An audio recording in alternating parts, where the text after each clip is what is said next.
Whoa, whoa, whoa, whoa, whoa, whoa. Oh boy. Whale lead.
Imagine being able to stream every curling game from every sheet from any event, be it your Wednesday league game, bonspiel, or corporate event. Curling Stadium offers an all-inclusive streaming solution featuring high-quality cameras, ease of use, great reliability, and minimal installation. Offering your sponsors customizable ad space on your streamed curling games and being able to sell video packages to your corporate events for increased revenue. With Curling Stadium, you can stream to any device, be it your mobile phone, tablet, or computer. Push the feed to your desired platform, be it Facebook, YouTube, or any other social media. Curling Stadium is simply the way forward. Where it's commonplace in other sports to televise every game, we want to do the same. Curling is a global sport, and it's time it gets the coverage it needs. Make your curling club the next Curling Stadium. Driftwood Brewery, Esquimalt. Crafting world-class beer since 2008. This is where beer is made. With care, intention, and respect for the process, every batch reflects the place we're from and the standards we hold ourselves to. And this is where it's enjoyed. Our tasting room, offering a rotating lineup of West Coast favorites and seasonal releases, right here in Esquimalt. Paired with Thai-inspired food from Dumpling Drop, we're open 7 days a week. Driftwood Brewery, great beer, confidently made. Cheers. The Kia Victoria experience is a different and better way to purchase a vehicle. We believe that the more positive your car buying experience, the more you're going to love your Kia.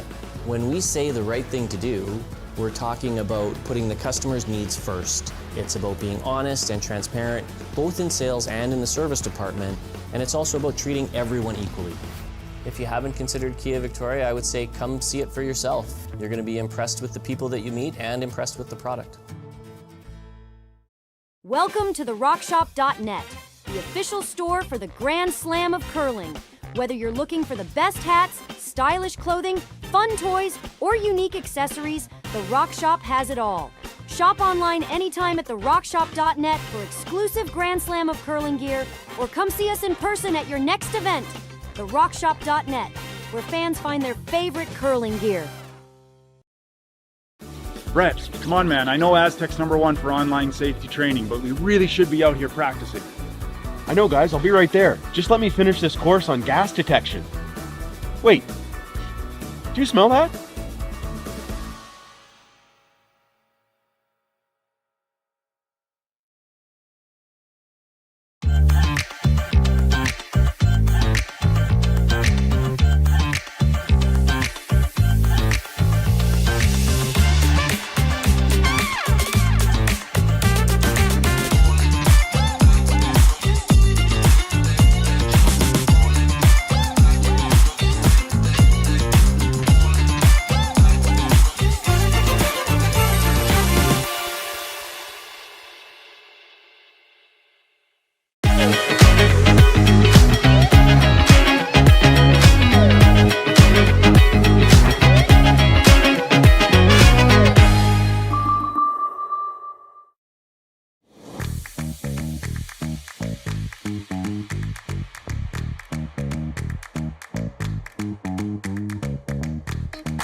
Hey Ben, what's the Aztec Safety online e-learning website again?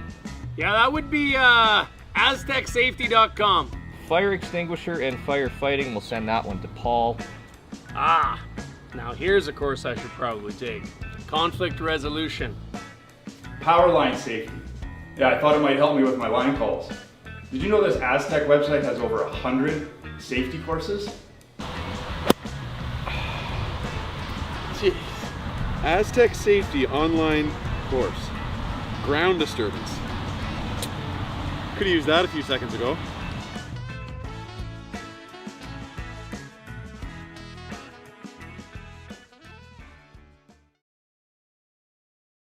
When I was younger, I thought purpose had to be big, like changing the world.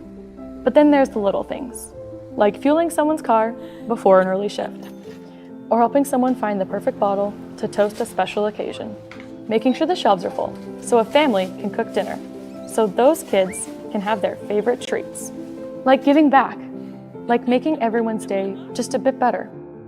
Maybe that's exactly our purpose.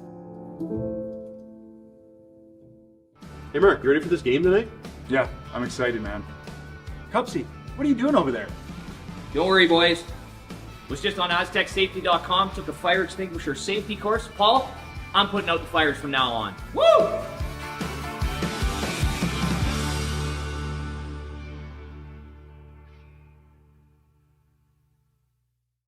Developed over a decade in collaboration with the finest ice makers this side of the Atlantic, the Pebblehead PB5 is nothing short of a triumph of sophistication and craftsmanship. Weighing less than half its lumbering copper predecessors, yet boasting tenfold their durability, the PB5 delivers perfect, consistent ice, time after time. The PB5 by Pebbleheads.com, the apex of ice-making ingenuity for the roaring game of curling.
Whoa, whoa, whoa, whoa, whoa, whoa. Oh boy. John. Wait, wait. The hell is all good.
Imagine being able to stream every curling game from every sheet from any event, be it your Wednesday league game, bonspiel, or corporate event. Curling Stadium offers an all-inclusive streaming solution featuring high-quality cameras, ease of use, great reliability, and minimal installation. Offering your sponsors customizable ad space on your streamed curling games and being able to sell video packages to your corporate events for increased revenue. With Curling Stadium, you can stream to any device, be it your mobile phone, tablet, or computer. Push the feed to your desired platform, be it Facebook, YouTube, or any other social media. Curling Stadium is simply the way forward. Where it's commonplace in other sports to televise every game, we want to do the same. Curling is a global sport, and it's time it gets the coverage it needs. Make your curling club the next Curling Stadium. Driftwood Brewery, Esquimalt, crafting world-class beer since 2008. This is where beer is made. With care, intention, and respect for the process, every batch reflects the place we're from and the standards we hold ourselves to. And this is where it's enjoyed. Our tasting room, offering a rotating lineup of West Coast favorites and seasonal releases, right here in Esquimalt. Paired with Thai-inspired food from Dumpling Drop, we're open 7 days a week. Driftwood Brewery, great beer, confidently made. Cheers. The Kia Victoria experience is a different and better way to purchase a vehicle. We believe that the more positive your car buying experience, the more you're going to love your Kia. When we say the right thing to do, we're talking about putting the customer's needs first. It's about being honest and transparent, both in sales and in the service department, and it's also about treating everyone equally. If you haven't considered Kia Victoria, I would say come see it for yourself. You're going to be impressed with the people that you meet and impressed with the product. Welcome to the Rockshop.net, the official store for the Grand Slam of curling. Whether you're looking for the best hats, stylish clothing, fun toys, or unique accessories, the Rockshop has it all. Shop online anytime at the Rockshop.net for exclusive Grand Slam of curling gear, or come see us in person at your next event. The Rockshop.net, where fans find their favorite curling gear. Brett, come on man, I know Aztec's #1 for online safety training, but we really should be out here practicing. I know, guys, I'll be right there. Just let me finish this course on gas detection. Wait, do you smell that?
Hey Ben, what's the Aztec Safety online e-learning website again? Yeah, that would be AztecSafety.com. Fire extinguisher and firefighting, we'll send that one to Paul. Now here's a course I should probably take. Conflict resolution. Power line safety. Yeah, I thought it might help me with my line calls. Did you know this Aztec website has over 100 safety courses? Jeez. Aztec Safety online course. Ground disturbance. Could have used that a few seconds ago.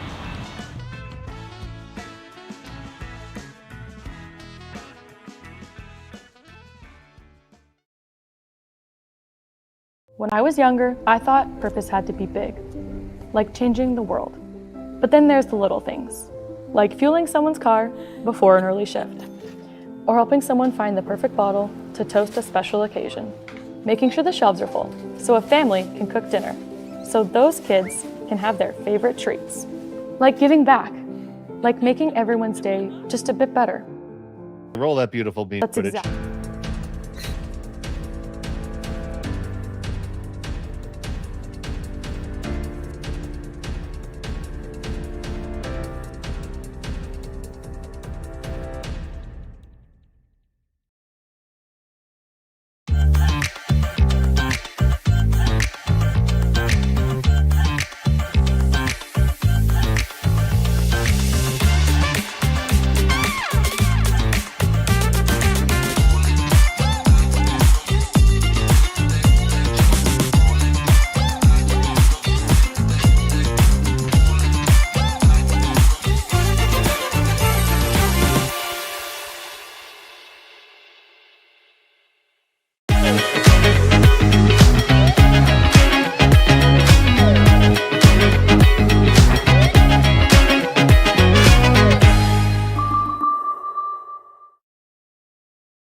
Brett, come on man, I know Aztec's #1 for online safety training, but we really should be out here practicing.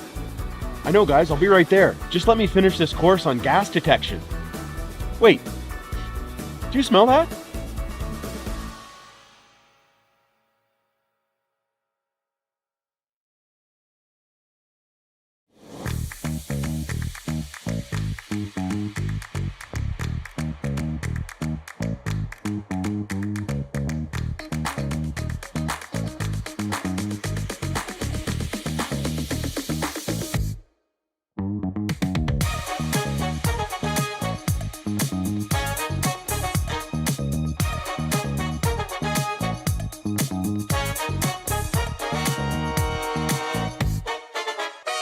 Driftwood Brewery, Esquimalt, crafting world-class beer since 2008.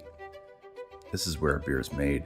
With care, intention, and respect for the process, every batch reflects the place we're from and the standards we hold ourselves to. And this is where it's enjoyed. Our tasting room, offering a rotating lineup of West Coast favorites and seasonal releases, right here in Esquimalt.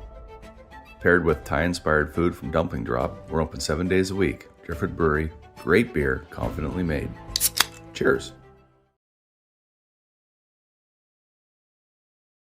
Good day, curling fans, and welcome to the Archie Browning Sports Center in Esquimalt, BC. It's the British Columbia Curling Championships right here on Curling Stadium and the Stadium Sports Network. We are bringing this matchup here today between Team Corryn Brown and Taylor Reese-Hansen. Teams are shaking hands here, and we're ready to get underway.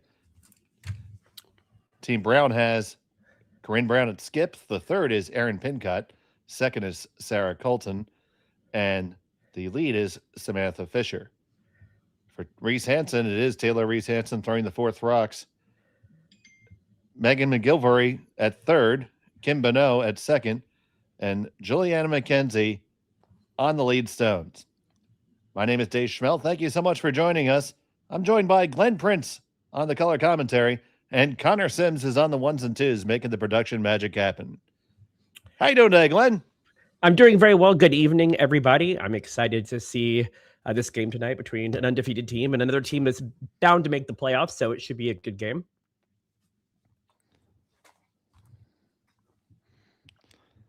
So we see we have Corryn Brown Throwing the red stones, it will be Reese-Hansen with the hammer here in the first end. Here's a good look at the Archie Browning Sports Center here in Esquimalt.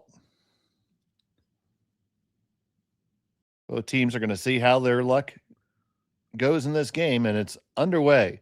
Speaking of luck, you guys should get your luck in and covered right off the bat. Get your 50-50 ticket. Go to curlbc.ca/5050. Or you can go right to rafflebox.ca. I wish I was eligible where I am, but I'm not. I am not lucky enough to be a resident of BC. Me either. I have been lucky enough to win a 50-50 once. I won a couple $1,000. So, oh, that's fantastic. It's a good feeling.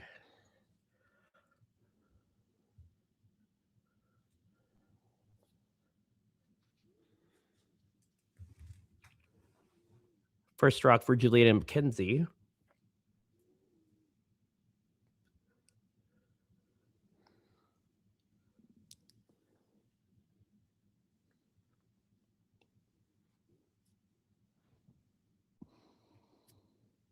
Excellent come around on the first rock.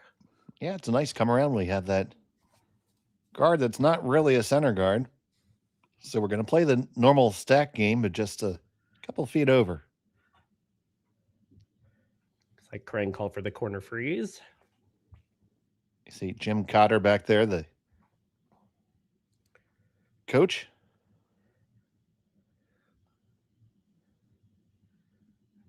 Is he playing in the men's playdowns? I haven't seen him, so Okay. I don't think so. Well, it looks like they're trying to drag it around now that it's not going to be corner frozen. They do come around there. Nice shot.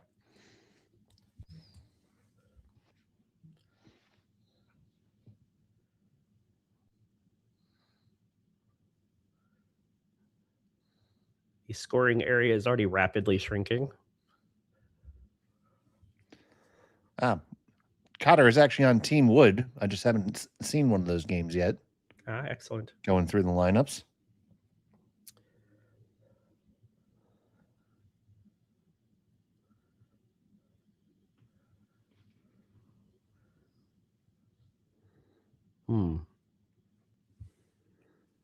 That goes just a bit too far. An opportunity now to draw in. Yeah, not ideal.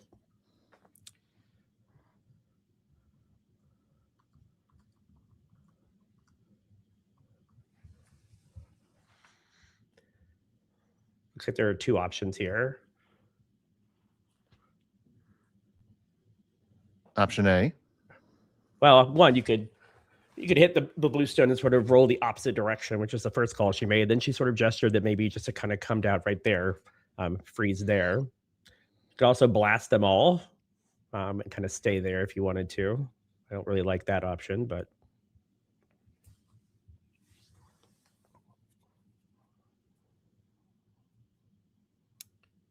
So here's Sarah Colton. longtime member of Team Galusha.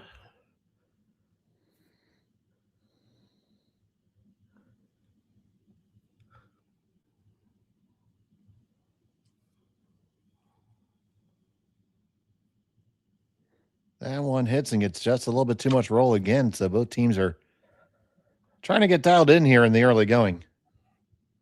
Yeah, just barely missing a couple of shots early.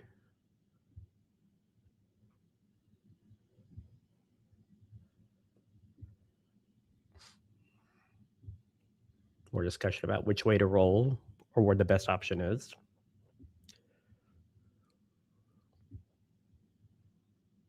Just playing board weight here, I think.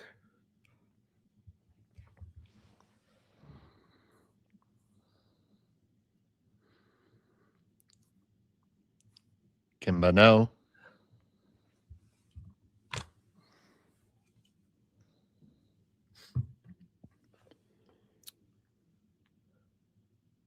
Just a heavy clean on this one, usually a good sign. Good shot. Mission accomplished. Sort of stayed right in front of that other blue. Doubles there, probably.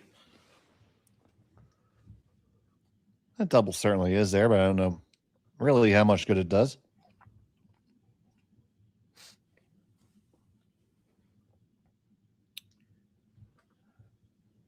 We're going to find out in a moment if we can hold the line here. Aaron now just with a heavy clean. Bang, bang, away they go.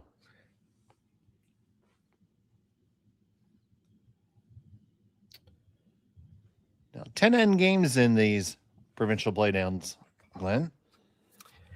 Yeah, I mean, I can't remember. I mean, most of my club games only go about 7 ends, so the idea of playing 3 more is both exciting and horrifying, I think, if I was in that position. But I love watching 10 end games from a spectator's perspective. 7, we have 6 end Sunday. Ooh.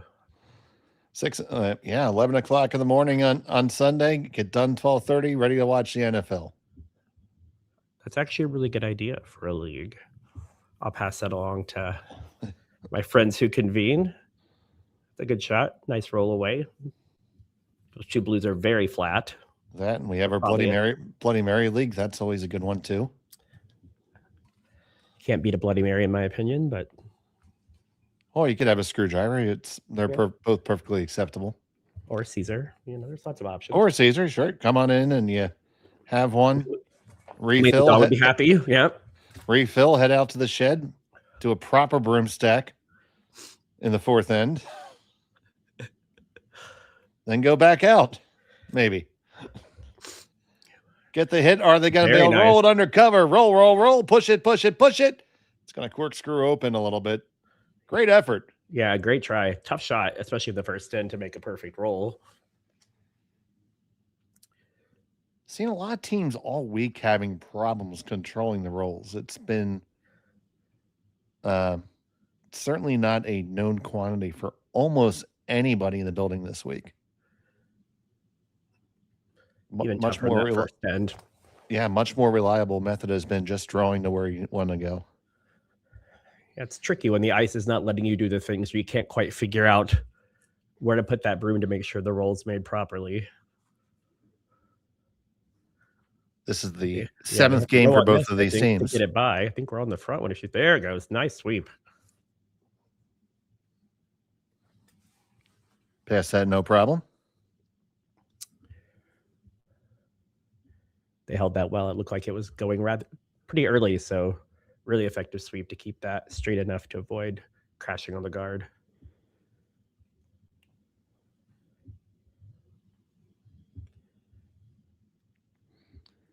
So now it's cleanup duty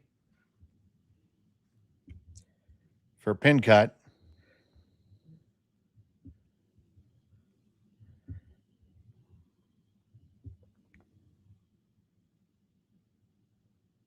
She kicks and fires. Just holding it down, a nice heavy clean. Gonna peel off the side. Are they gonna be able to hang the shooter on? No, they will not. So big time advantage now for Team Reese-Hansen. Yeah, it looks like she's splitting the house. I'm trying to keep those rocks as far away as possible, or the guard is the other option. Yeah.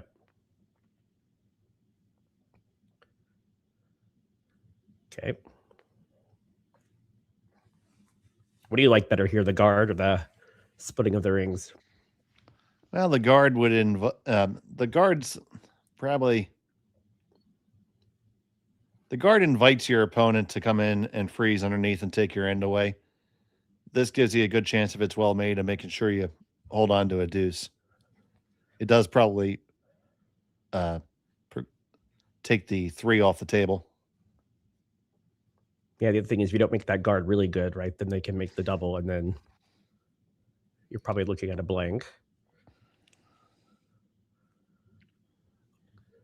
Which isn't the worst thing in the world, but... No, especially not in the first end. Let's see, now the double's going to have to be thrown. Just a nose double will do it. Yeah. Very important to hang on for shot rock for Corryn Brown here. At least make her look at something.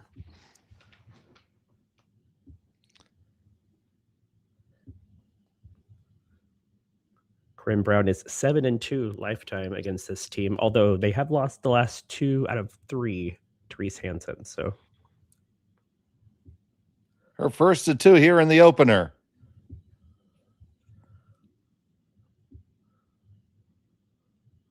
Ooh, not able to hold it there and only get the one. Did roll to a good location, though. Yeah. Probably the best miss you could have come up with. Yeah, she's sitting right in front of it, so it means removing that rock is not exactly easy.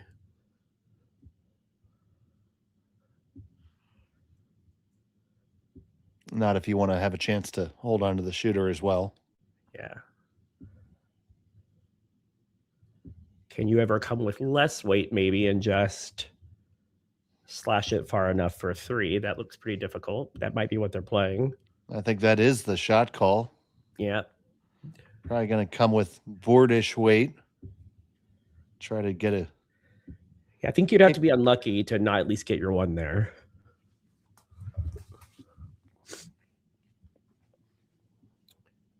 Oh, beware the power of the commentator's curse. I was going to say, unless you knows it, and then it would be a steal of 1, but... Well, it's her first of 2, so... Oh, that's right. I should pay more attention to how many rocks are left. That might be more helpful to my commentary.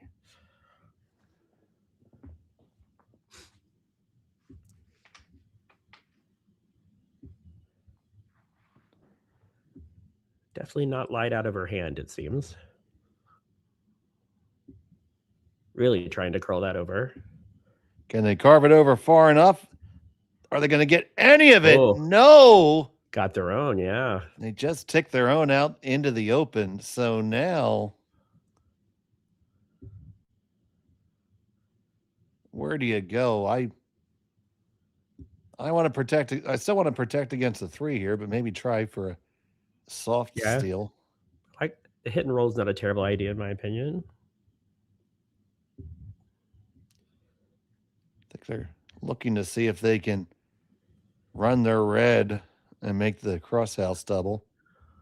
Yeah, that's risky, I think, in the first end. Would leave you sitting 2, but would. They're just going to hit this open one and lie for 1 and 3. I like this call.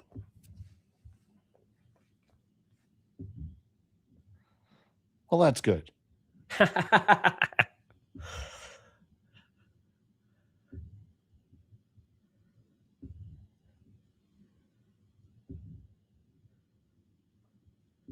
So Corryn Brown with her final stone of the opening end. Indicated it's just a little bit spicy. Dr. Colton, yeah, telling us it's a little heavy.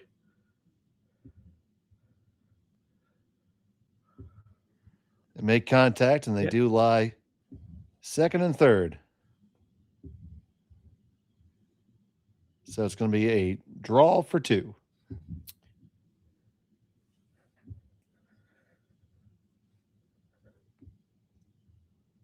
Yeah, mission accomplished for Team Brown. Giving up a 3 in the first end's a bit rough. So I think that was a smart strategic play.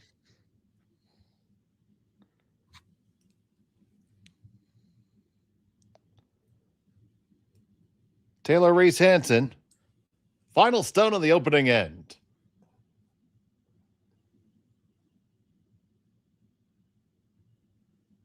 Just a heavy clean. Now bringing it just a touch. Line looks pretty good. Is the weight good? Yeah, comes really on down. well. And they bring it home for the deuce. Great Reese-Hansen strikes first. Brown will have the hammer when we come back. You're watching Curling Stadium.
Kia Victoria experience is a different and better way to purchase a vehicle. We believe that the more positive your car buying experience, the more you're going to love your Kia. When we say the right thing to do, we're talking about putting the customer's needs first. It's about being honest and transparent, both in sales and in the service department, and it's also about treating everyone equally. If you haven't considered Kia Victoria, I would say come see it for yourself. You're going to be impressed with the people that you meet and impressed with the product. Driftwood Brewery, Esquimalt, crafting world-class beer since 2008. This is where beer is made. With care, intention, and respect for the process, every batch reflects the place we're from and the standards we hold ourselves to. And this is where it's enjoyed. Our tasting room, offering a rotating lineup of West Coast favorites and seasonal releases, right here in Esquimalt. Paired with Thai-inspired food from Dumpling Drop, we're open 7 days a week. Driftwood Brewery, great beer, confidently made. Cheers.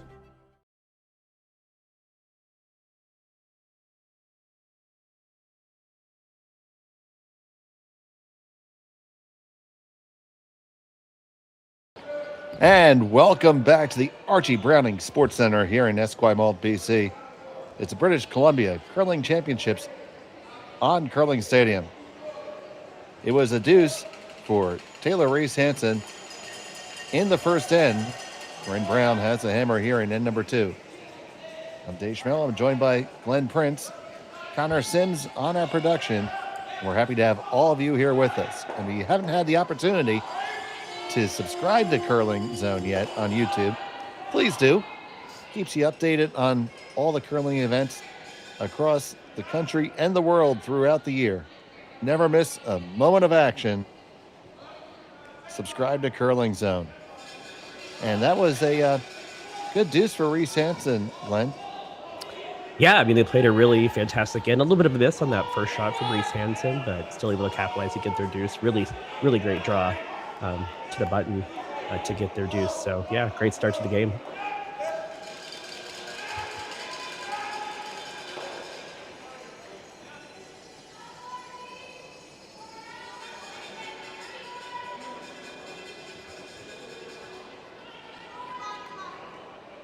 And looking like we're going to get right back in there. This goes a little bit deep off the hand of Samantha Fisher, so they do bring it behind into the back 8. They lie 1 and 2. It's behind the tee line, not optimal, but this draw is not easy either if they want to come down to it. A wise, snarky lady at my club once told me, David, once they get behind the tee line, they never get closer.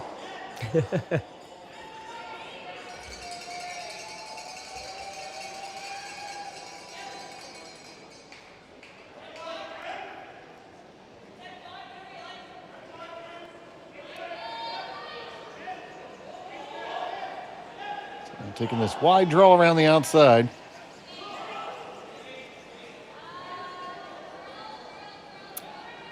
It's quite light. Decidedly light.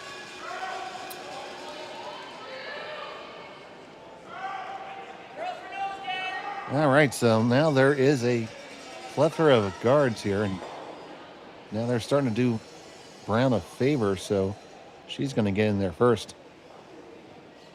Yeah, 2 guards and they're staggered, so 2 stones away from getting there.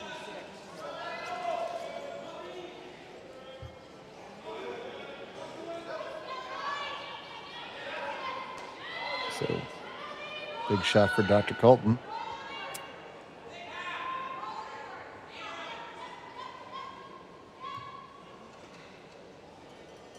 Ooh, this one wrecks. That one seemed like it curled a lot more than they were anticipating. Yeah, because they were never really panicked about it. Yeah, there was no panic at all. Unless they saw it right away and decided to play it to hit it thick. Take another look at it there, Glenn. Yeah, I mean, you can see they're sort of looking at the rock. There is some sweeping going on, but they still don't seem that worried about it. I mean, there's no panic in the sweep or anything. So I think they are calling down at that point because you can see as it crosses the hog line. Clearly, it's gonna wreck. So I think you're right. I think they were trying to get a good plan B out of that. Now, with that being said, think straight peel here, or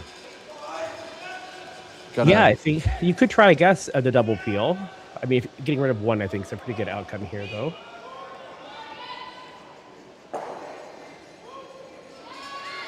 Question in the chat saying if 3 teams finish 6-1, as we watch this one head back, they're going to get the double peel as it spins, and skitters towards the edge. It hangs on the 12-foot, but probably won't come into play. So why don't you go over that scenario if the 3 teams finish 6-1? We know who's going to end up being the 1 seed, right? Yeah, if all 3 teams finish at 6-1, that means Reese-Hansen would then have beaten Corryn Brown. So that actually makes, I think Caleb McMillan and that point and Brown are kind of in this sort of same situation. So if Brown wins, let's just clear that up. They would be the top seed and get the bye at the final. If all 3 teams finish at 5-1, that means that Reese-Hansen has a win over Brown.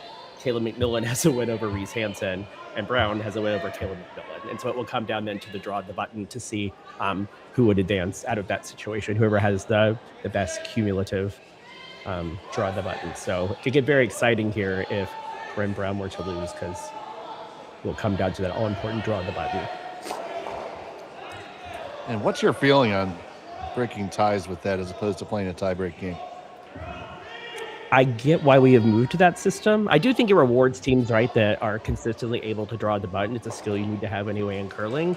I guess a little part of me, if I were a competitor, I think would probably, probably be in favor of the tiebreaker. I mean, you see teams, especially this happened at the Olympics, right, that they got eliminated on the draw the button. But since everyone's aware of it before the game starts, before the tournament starts, I feel like, you've just got to learn to master that shot. So I think it does put some value onto learning that skill.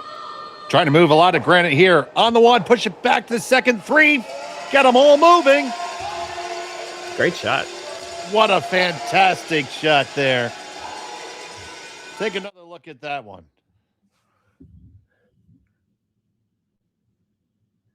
Lots of weight out of her hand. Great sweep here as well to keep it online. Makes contact right where they called it. Beautiful shot.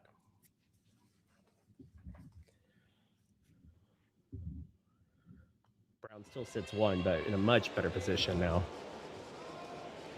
for Reese-Hansen. This end was looking a little scary. Didn't realize the stone was on the way there, the way the broom was slowly. I didn't either. To me, it kind of looked like the guy climbing up the Price is Right mountain. Or yeah, the cliffhanger guy, yeah. Yeah. You're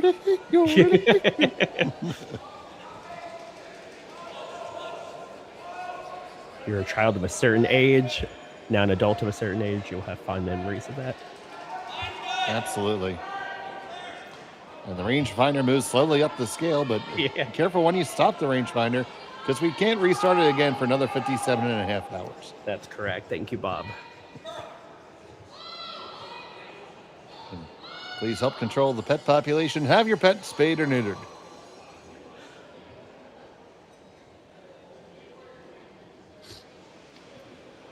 All kidding aside, here's McGilvery.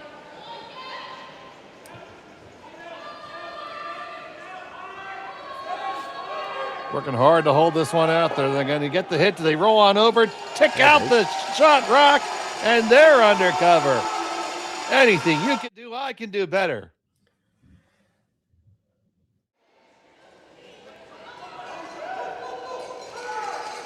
Yeah, really well played.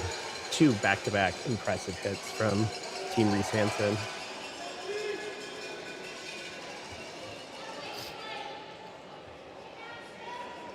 Great sweep on that last rock as well. So now Brown's going to take this about an 8-foot run on.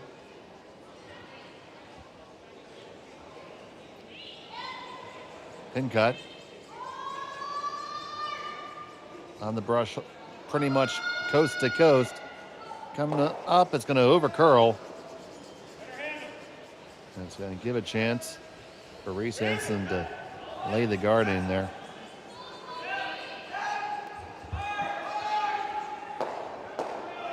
Did roll that red over just a little bit, so the guard's not made perfectly, but for me, I like one just on the top of the 12-foot right now.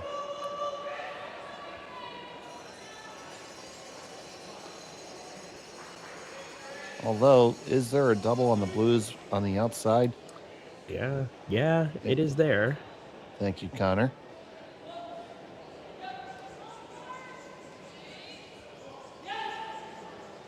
So that dictates this shot. Yeah, I think to your point, exactly. That's why I think this shot is being called. They must feel a double is there.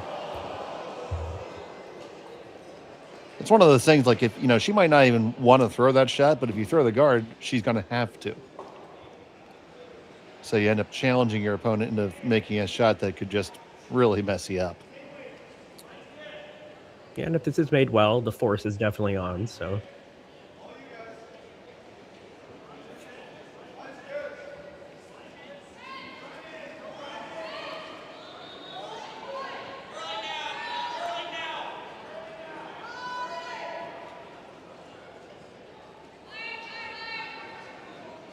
Hard just to hold this one. Ooh, and that's unfortunate because it moves that other winger out.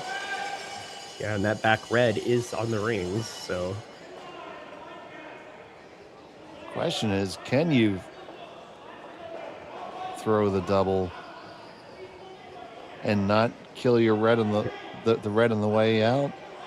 Don't know.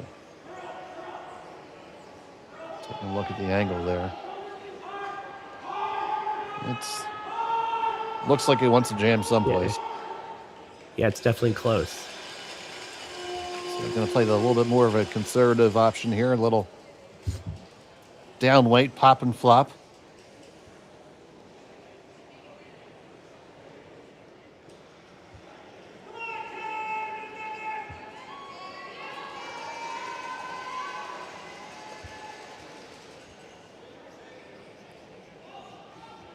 Corryn Brown with her first here in the second.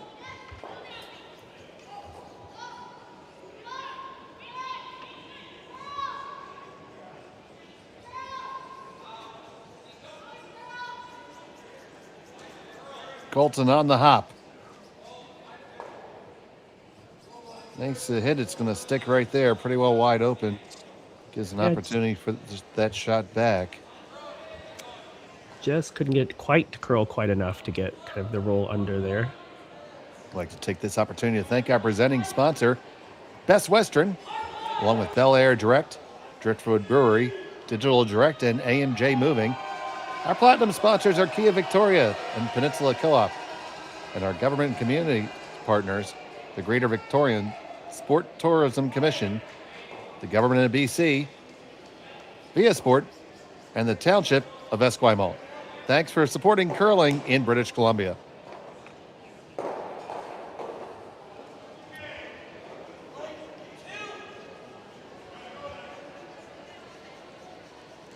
So Reese-Hansen with her first in the second. I think this is a skosh toasty. Now trying to carve it over. It is hanging on the outside. Are they going to get it all the way up? The answer to that question is no.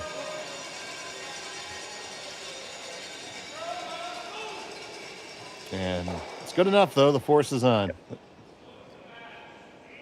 Surprised they're not even looking at the double, but they must feel either. Yeah, they must feel it jams on something over there.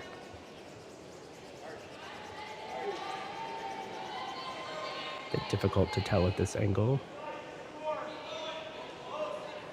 Maybe they don't think they have enough action in the stones to make it.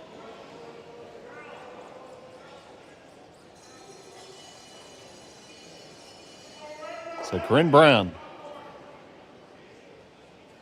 Final stone of the second end. She's facing two, looking for the hit and stick. Trying to carve it over. If this hangs here, it's a really bad thing. It's going to hit and stick well enough. She gets her single point. It's a 2-1 score. Reese-Hansen has a hammer. When we come back in third, you're watching Curling Stadium.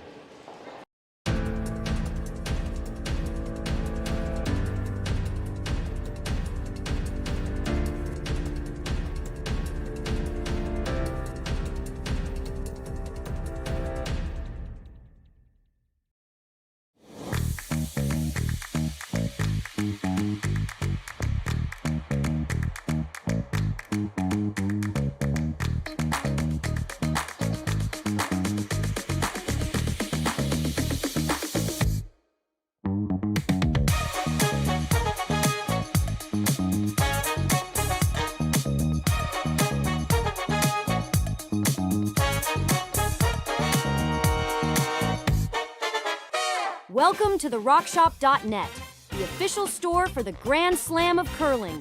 Whether you're looking for the best hats, stylish clothing, fun toys, or unique accessories, the Rockshop has it all. Shop online anytime at the Rockshop.net for exclusive Grand Slam of curling gear, or come see us in person at your next event. The Rockshop.net, where fans find their favorite curling gear. Aztec Safety is #1 for online safety training. Aztec Safety is the proud sponsor of the Aztec Safety Challenge, the #1 event on the World Curling Tour. And Aztec Safety has been a proud sponsor of Team Jacobs on our quest to represent Canada at the Olympic Games.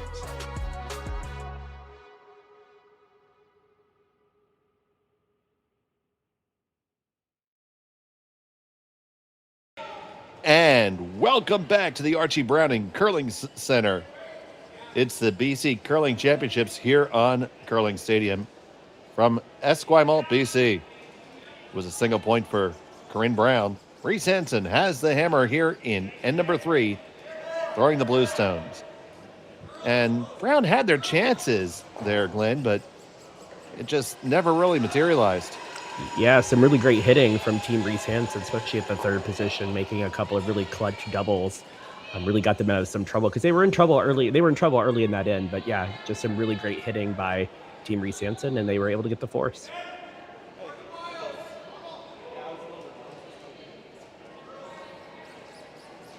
See the center guard up and let the center draw-a-thon begin. Talked about this. We've seen this before. Sorry. Yeah. Well, that's right, and that's actually the point I'm alluding to. We see this a lot anymore since we've put in the no tick zone. So it's about a year and a half in, maybe, that no tick's been pretty much universal. What's your thoughts? How do you think? I think it's improved the game. I think teams got so good at the no tick, at ticking rocks out, that it really made it very difficult to make a good guard. So even if you made a really good guard, the tick shot just became so universally well played that I think this was a necessary improvement. I think it's really improved the game, helped scoring. So, and my counterpoint would be that we see this same end so much. Yeah, I think that's also fair. I sometimes wonder though if it's not the only strategic choice. It just seems like it's the one that a lot of teams go to. So I think also people could just choose maybe to, diversify their offensive strategy. But what do you think the next evolution will be? What a great question. I was just talking about this at the curling club the other day. I don't think there's an obvious. I mean, I like that no blank ends or blank end flips the hammer. Right, that's being experimented with a lot. Mm-hmm. I really like that rule because I think there are way too many blank ends. So I think that whether or not that becomes permanent or not, I think might be a discussion, or what the utility of that rule might be. What I would think might happen, and I would like to see, is for us to move basically the mixed doubles 5-rock Moncton rule on steroids into the 4-player game. So still deliver the stones, no pre-placed stones, but no stones can be removed at all for the first 5. Yeah, I like that idea. And I think that brings the whole range of skill shots back in. Because I'm okay with somebody making a skill tick shot, but if there's a counter argument that you can just clunk it someplace undercover or in the house and it's not going away, like you might get into a situation where people purposely draw like back 12 to be like their third counter later, knowing that nobody can touch it right away. Yeah, I think we would see a lot more interesting setups to ends, for sure, as opposed to, like you said, we're sort of back where we have been the first 2 ends here in end number 3. I certainly don't want to see us go to 6 or 7 rocks. That's, this is a good, we're at a good enough evolution where I think, nothing's screaming at necessary, but I don't want to add more rocks to the rule at this point.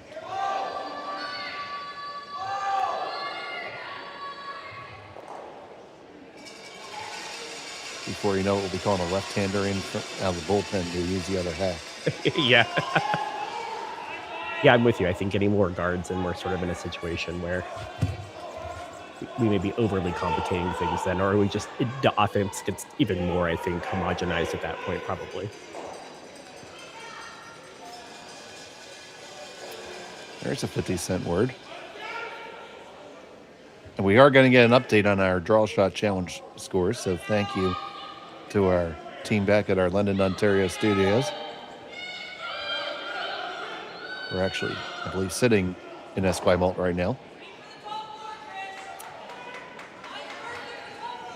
Excellent little hit and roll there, but it does leave a pocket. That pocket is so big you could write Spalding on it.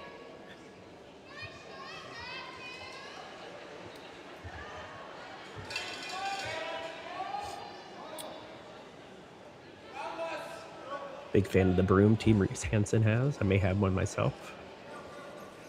There are plenty of them at my club.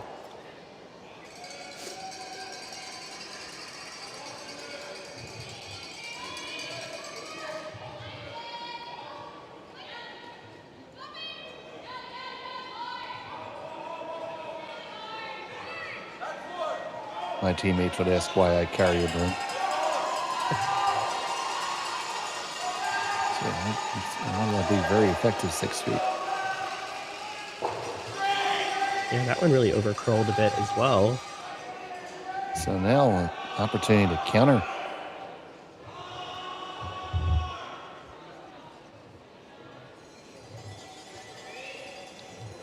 There didn't seem to be a ton of concern about that ruck initially either, so I wonder if it's just curling maybe a bit later this game than they're used to. Or curling more, I should say. Well, it is a little bit warmer outside today than it was yesterday. Later in the day might be just a little bit warmer. Can make the rocks run a touch straighter. As the ice can be a little bit faster. And we're in third end now, so probably at our maximum potential or speedability. We're going to just invent words. That's how new words are made, so. Mm-hmm.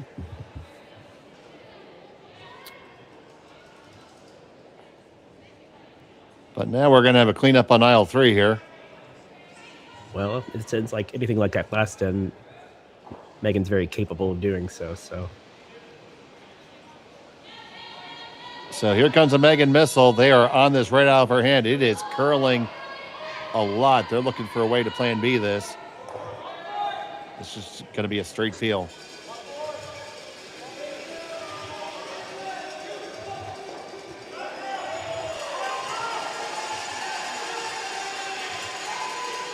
So now lather, rinse, and repeat. Throw the guard back up.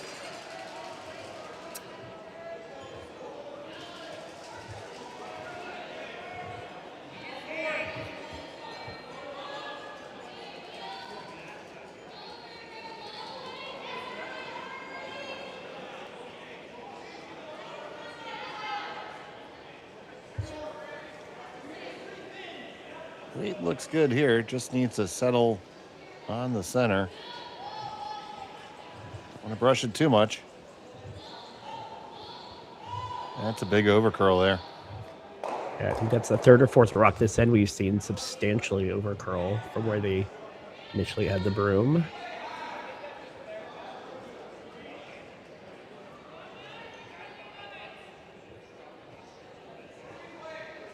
Now makes this short run back very easy.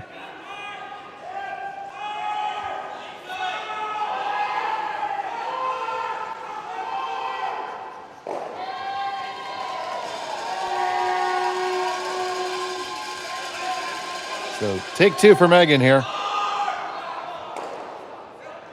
That's going to rattle around some stuff. Does leave them sitting 1, 4, and 5.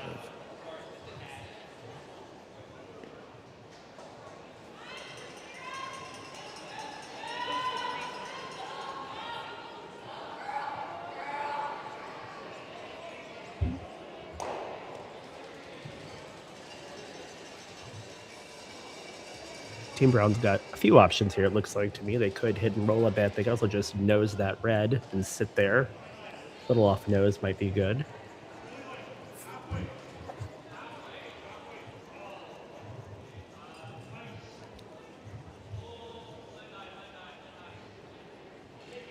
So we're getting the LSD rankings right now.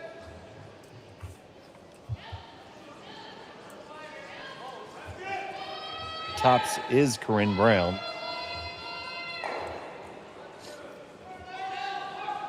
And Kayla McMillan at third.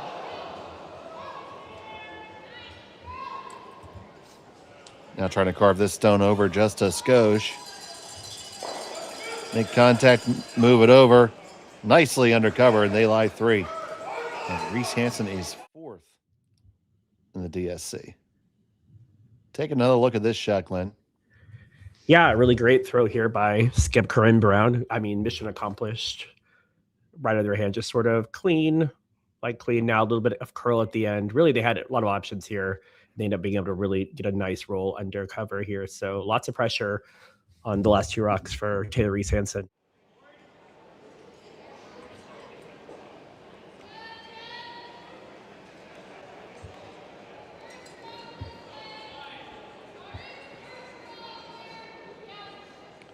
Electing for the run back here.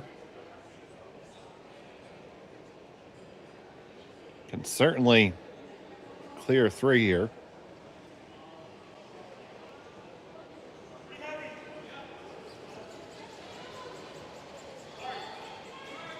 Reese-Hansen bringing the heat. Just watching it come down now a little bit on the car. Push it back and push it through.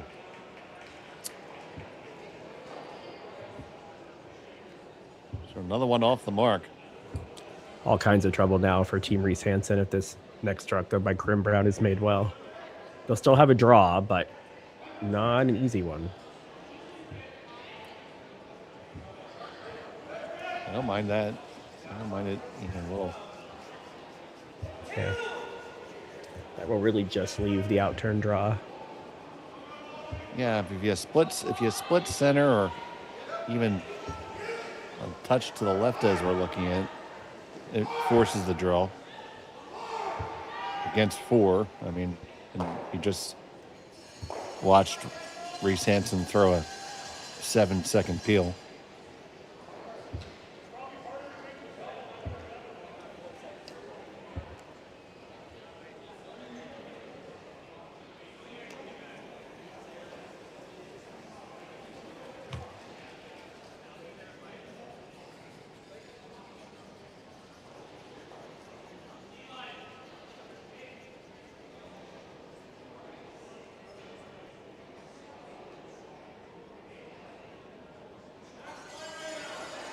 Final stone for Corryn Brown here in the 3rd.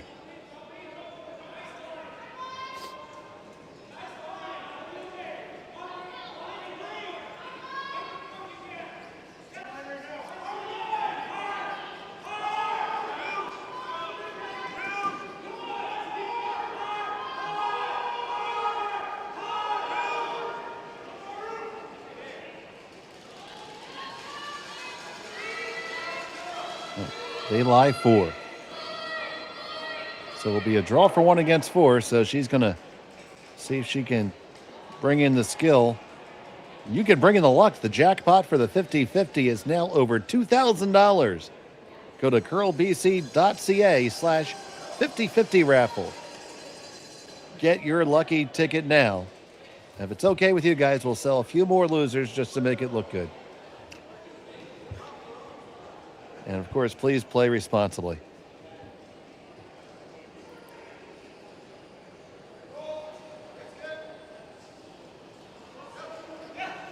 Final stone of the 3rd end. Taylor Reese-Hansen facing 4.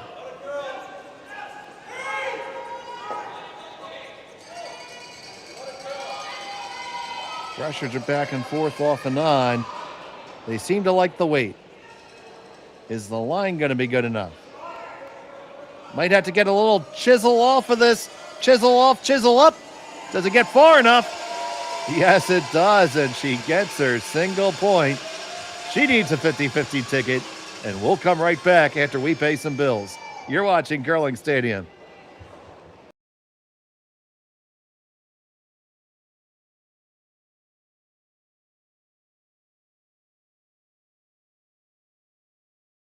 Aztec Safety is #1 for online safety training.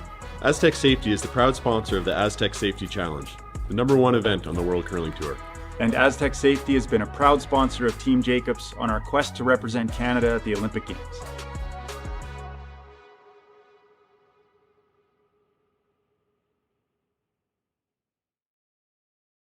Driftwood Brewery, Esquimalt, crafting world-class beer since 2008. This is where beer is made. With care, intention, and respect for the process, every batch reflects the place we're from and the standards we hold ourselves to. And this is where it's enjoyed. Our tasting room, offering a rotating lineup of West Coast favorites and seasonal releases, right here in Esquimalt. Paired with Thai-inspired food from Dumpling Drop, we're open 7 days a week. Driftwood Brewery, great beer, confidently made. Cheers.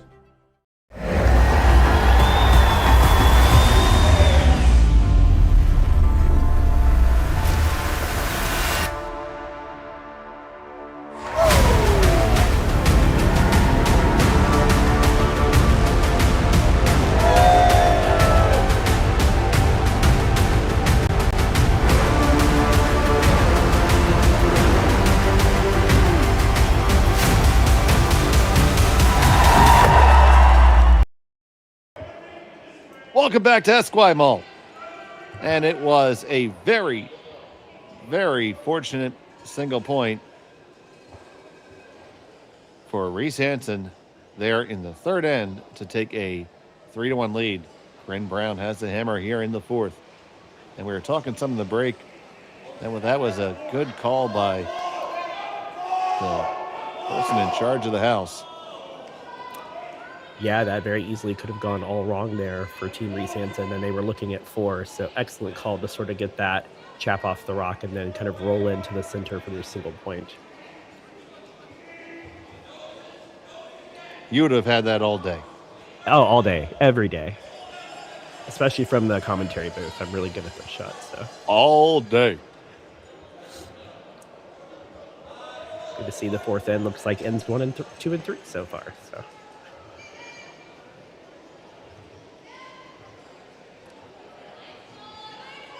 Should I move into a very good, pleasant good morning from Punxsutawney, Pennsylvania.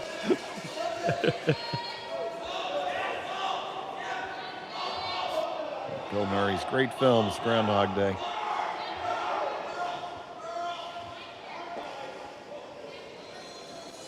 This one is just a skosh heavy. It's going to chisel off. Man, better than I thought. Yeah, really good judge there by the brushers.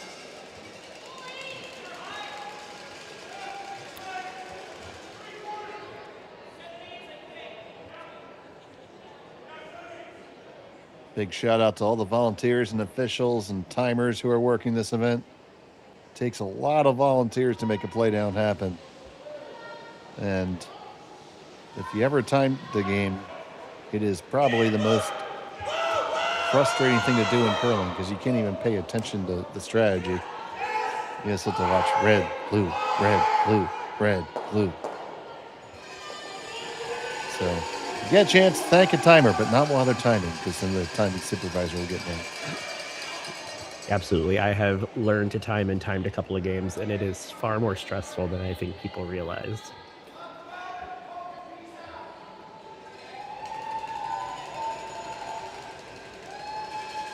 And the timers for this event are watching from the press level alongside of the sheets, as opposed to right behind that we see often.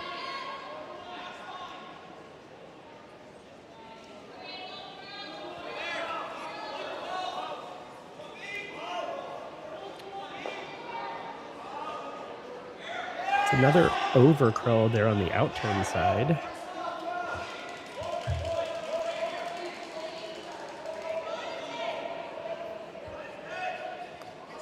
Well, we've had no shortage of rocks in play, but I think we're going to see a little bit more hitting this end.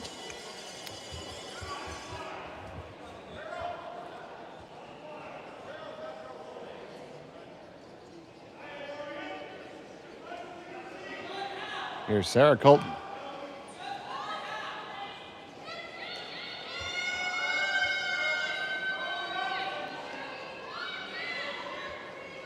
Fisher on the brush. Yeah, that rock really started to curl. And as they well. caught their own, and they're going to skid her out. No, it's going to hang on.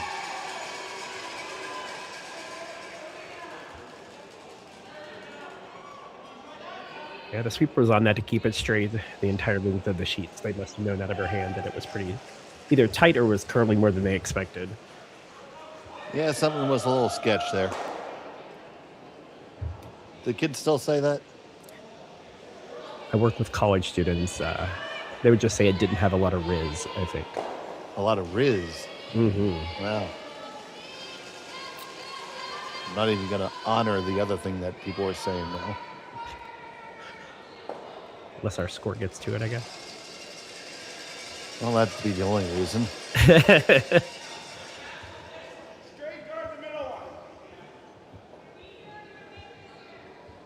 Reese-Hansen sitting 3 at this point.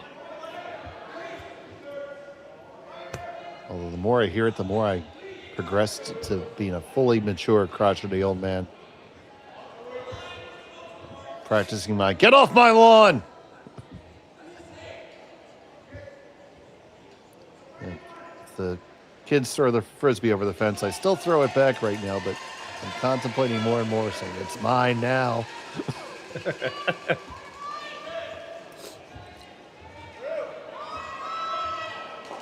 Sweepers are on this early in the This one entire is, length of the... yeah, this one is over curling a bundle. Are they even going to get it past the guard? Oh, yes, they do. Great effort to do that. But it does over curl, and it's not even a counting rock. Yeah, I feel like we've seen a ton of rocks now on both sides, both the in and the out turn, and both coming home and away, just curling more than they anticipate.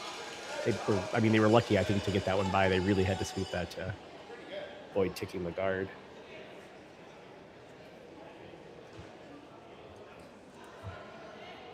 Well, it's the same for both teams, of course. Yep.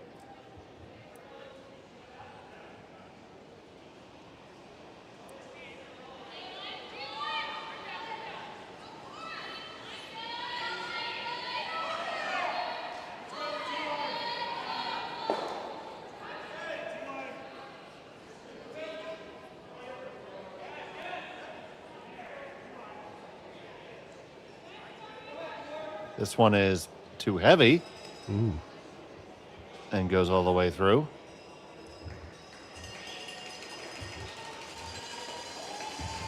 Who can make this draw first? I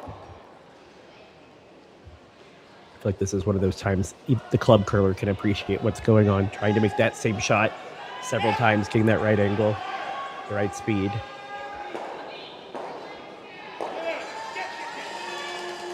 Well, they're on this one.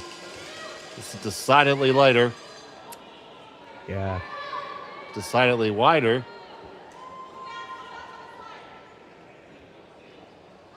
Needs to get those last few licks in. This one might actually get the job done. That's how you do it, kids. Just like that. Okay, so now... Okay, Aaron, so just do what she did, but do it better.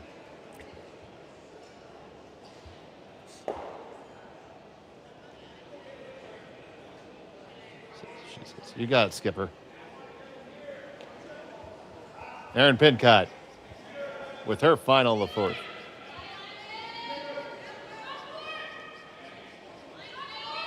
Except it's not Aaron Pincott. I think that's Megan, yeah. Yeah, it certainly is. I got my color all messed up there.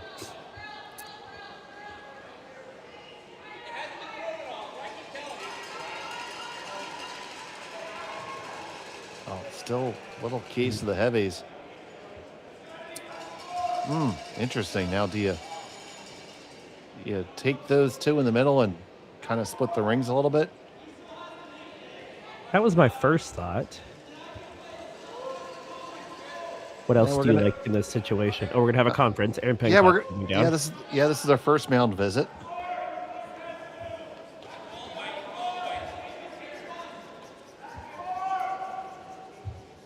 We have 5 remaining.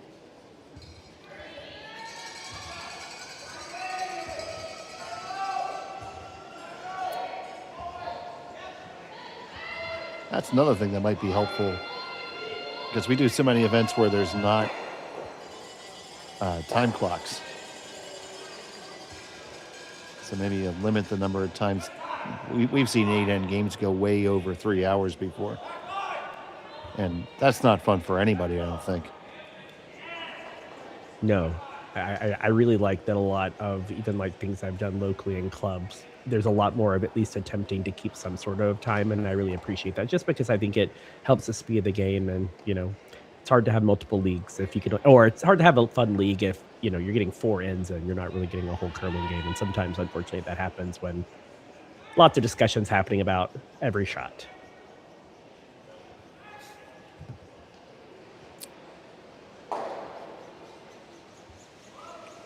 But this is on the time clock, so there's a finite time available. So now for realsies, Aaron's going to throw.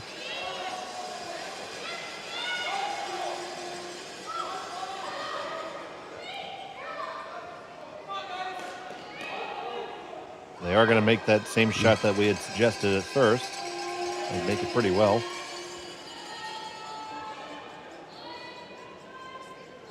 I really like the weight choice there, right? Not throwing a heater down the middle, just enough to accomplish the objective. Right, and it does bring a jam into play. Can't really come at that red from the out-turn side too easily.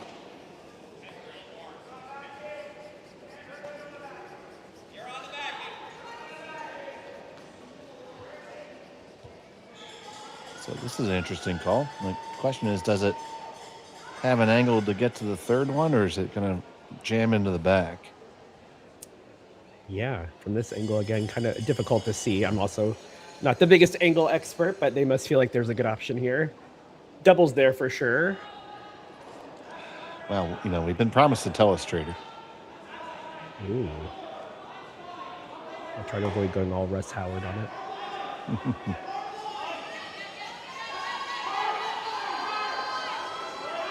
They picked this one up right out of our hand. Both ladies working hard on the line. Can they hold it there? And on the outside, they get all three moving. Does it go out the back, and out the side? Pretty good. Okay, now there's a little bit of talk about they might have had 2 brushers behind the tee line there. Yeah, I saw the X come up for the technical timeout, so maybe on the replay we can see here at the end. Now, I saw the inside brusher stop sweeping. So you had half a second,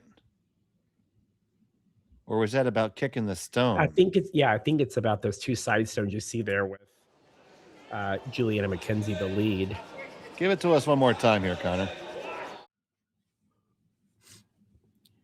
And play it a few more times, because the folks on the ice might be trying to watch it too.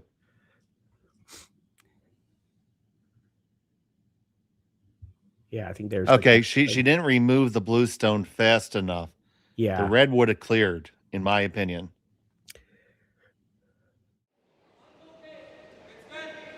All right, and they did decide that it would have cleared, and they removed that rock. It's also I think that's the correct call. Yeah, and I also think it's one of the best things about curling, right? I mean, the non-offending team gets to choose, but it's really a game about what, making the right choices and what would have happened. You don't see teams take advantage of that. It's just one of the best things about curling. I know. I was kind of sold by the fact that if you lost, your opponent bought you a beer. I mean, you can't beat that outcome either.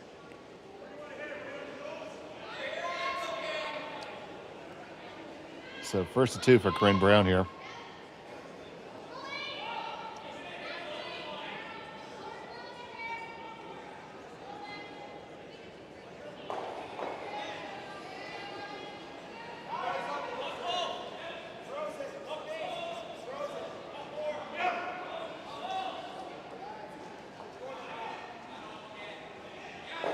And she lies 2.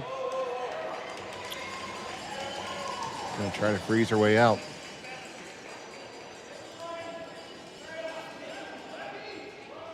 There's some danger to this shot. If you don't make it perfectly right, you could give up 3. You could give up, yeah, you could certainly give up 3.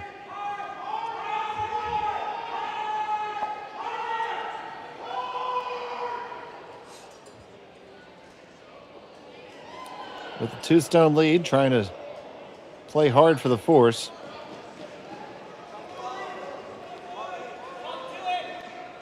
Possible early inflection point in this game. Taylor Reese-Hansen with her last.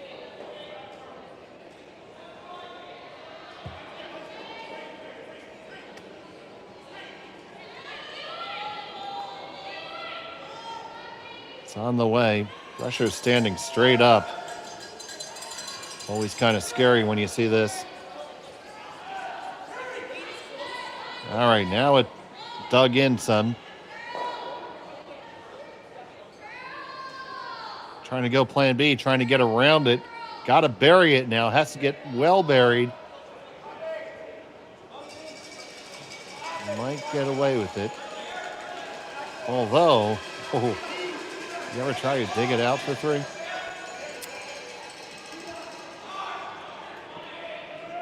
I don't know. Can you get around that? I mean, their red is sort of in their way now, right? Because they've come around it. So I don't... Yeah, but you only need to push it into the full true. 12. And if you were to wreck on your red with the weight you're going to throw, you're still going to score 1 minimum. Yeah, because you're going to roll into the 4-foot probably with that kind of weight, or maybe even like back 8. Doesn't really matter at that point. As long as If you go for the chase, if you go for the chase, you have a shot at 3. Based on the ice, I think they're giving it a mild attempt. Yeah. I say they're not really committing all their poker chips to this one, but they get it, and if it's online, let them try to brush it with enough weight to push it there.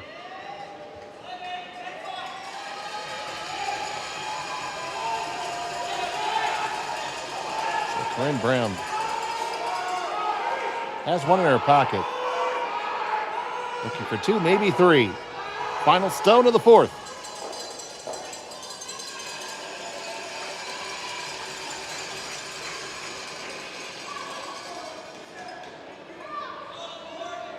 Colton now trying to walk it over, get all the curl. As long as you're past, you get all the room in the world. You got all the room in the world. Get there, you got to make contact with it. Oh, and it flashes right on by, and it's just going to be a single point for Corryn Brown. Reese-Hansen has the lead, and she'll have hammer when we come back in 5 here on Curling Stadium.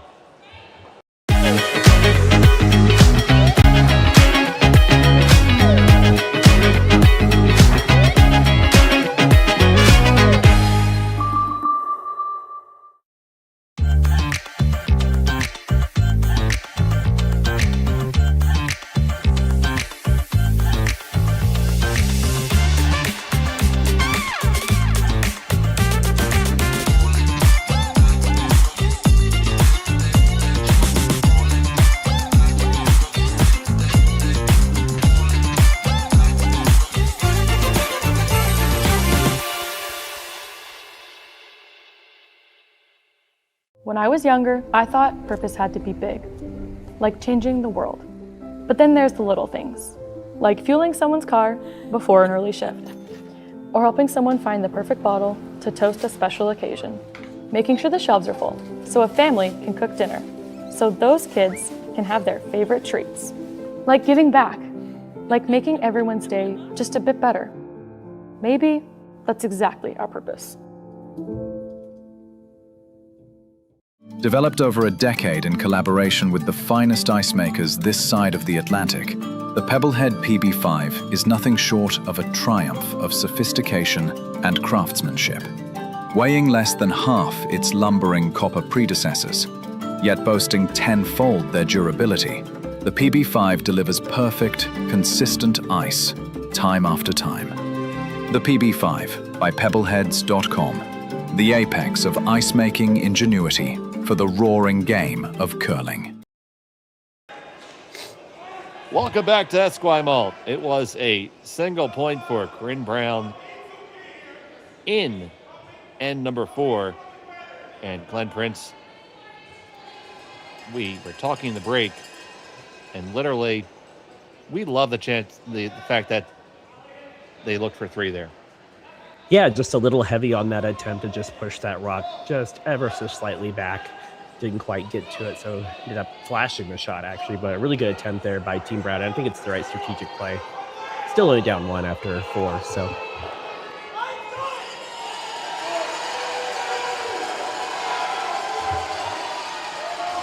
Now Reese-Hansen. Do you think she's looking to blank here in the 5th? If you can, yeah. I mean, I think you try to go for your 2, but if it looks like it's not gonna, go that way, I think you try to get out of trouble early and then take the hammer to the even end after the break.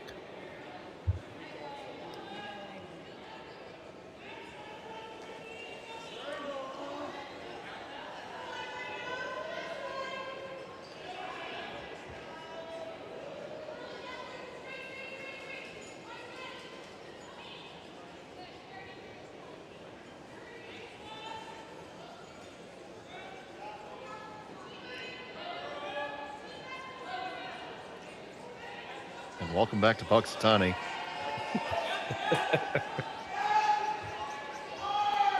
Really well made freeze there. Yeah. We've seen this film before. Yeah, it's interesting that all 5 ends have both teams have chosen to kind of play the ends very similarly. So interesting to see if the second half, if someone gets a big score here or a blank, if maybe there's a change in the approach at all. So how did you spend your New Year's Eve? Are you a rabble-rouser? I am not. So I went over to some friends' houses, and I'm a big musical theater guy, so we sang a lot of songs for musicals and rang in the New Year together, and I was home by a sensible 1 a.m. How about you? Well, I had a game to call earlier in the day and just kind of stayed here as well.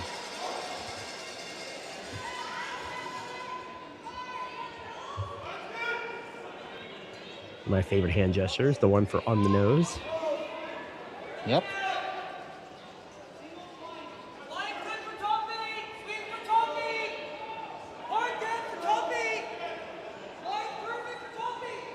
I mean, there's only one song I can think that you would want to sing on New Year's Eve if you're singing show tunes. Which one would that be? 525,600 minutes. From my youth, yes, the 1995 musical Rent. Good choice. There's also a song called Happy New Year in that musical. Oh, there you go. But how do you measure a year?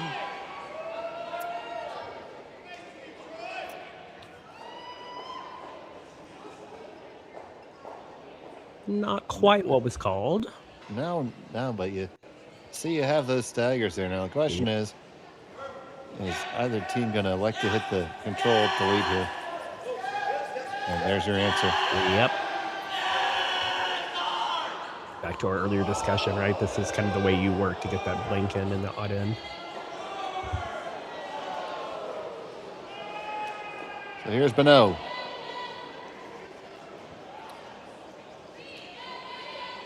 A little poppy on the release, but they're back and forth. Only going to get the single. I think she just put it out a little bit. Yeah, you could see a little in out there right at the very end.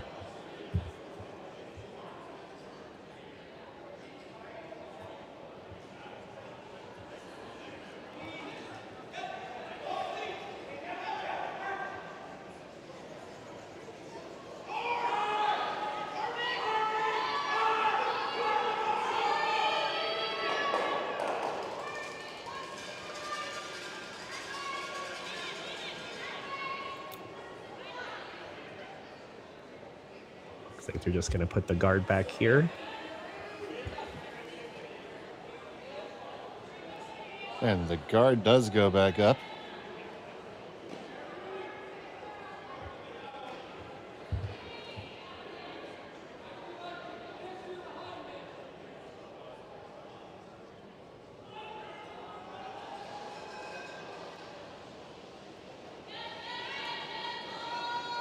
But now back on the peel. Much crisper release on that one. Still just going with the single peel. Not wanting to leave a guard. Looking for just a little bit of an opportunity to generate an angle there.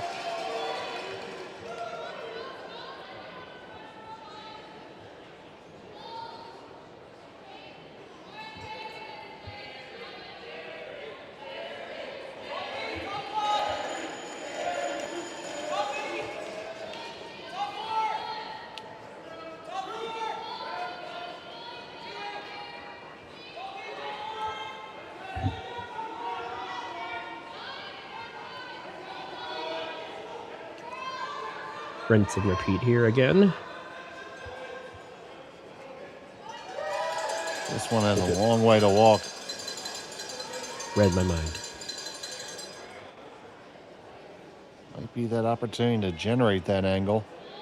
Yeah, excellent sweep there, though. I didn't think it was going to be even that close to the center line, so good effort there. Got that last little corkscrew. Yeah. Makes the shot a little less visually appealing from the hack, for sure. Mm-hmm.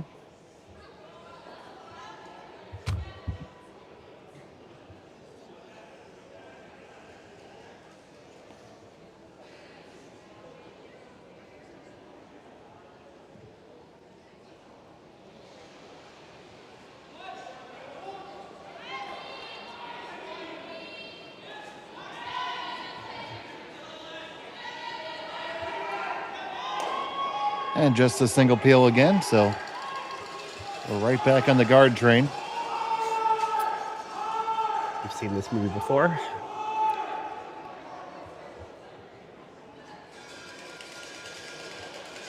I also think this is probably the most underappreciated shot in curling. Not by curlers, but just sort of like by your casual fan, right? Oh, it's just a guard. Can't be that hard. Especially like if you're trying to throw a 1 and a 3, right? That's just, throwing a 1 guard is a very difficult shot in curling. This looks a little spicier than the first one. I think it's going to settle in just fine. Probably a little bit tighter than they would have liked, but the line's going to be... Yep. Okay, let's see if they make a foray into the house here. Does make that run a little bit easier now.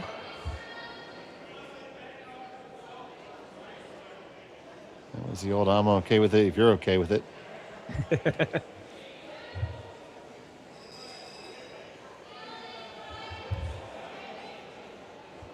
The equivalent of the whatever you like from the other end. I don't hate it.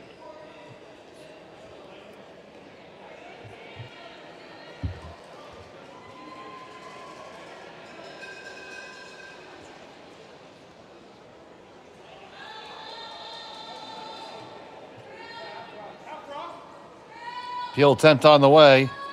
This one's going to come on up and make a little bit of contact and scatter him in the rings. Removes a couple. It is 1 stone in for Reese-Hansen. Shot and third for Brown. Yeah, I'm not sure the angle that hit is exactly the angle they were looking for, though, because it's the setup they've been left in the house is not ideal, I think, if you're trying to kind of generate the blank here.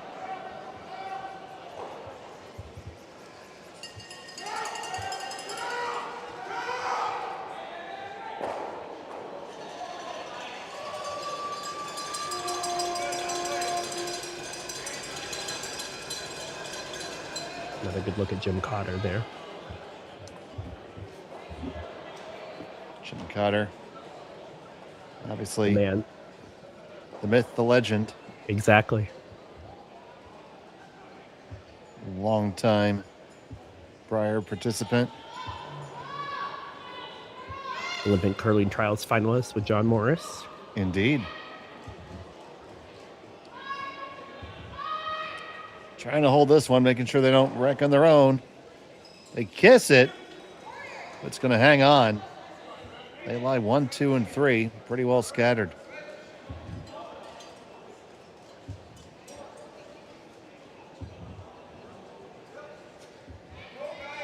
Pretty good outcome. Forces a pretty difficult draw. It's there for sure. Yeah, so Reese-Hansen is going to look for the skip's deuce here. really the only option, I think, at this point if you're trying to generate your 2. Electing for the wide, for the in turn as opposed to the wide out turn. That would be in uncharted waters. Yeah, it would be a total guess, I think. I don't think we've had many shots out that wide, at least not in the recent past. So play the path you know.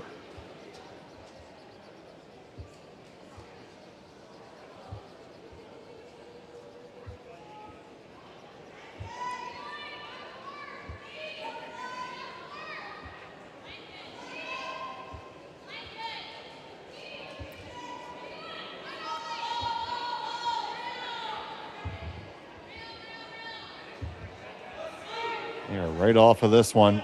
Needs to sit. Sit, Ubu, sit.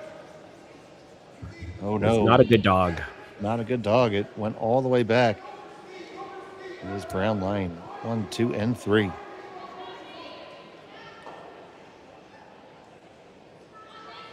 Yeah, right where Aaron Pincott is gesturing would be an excellent spot. That's also not bad.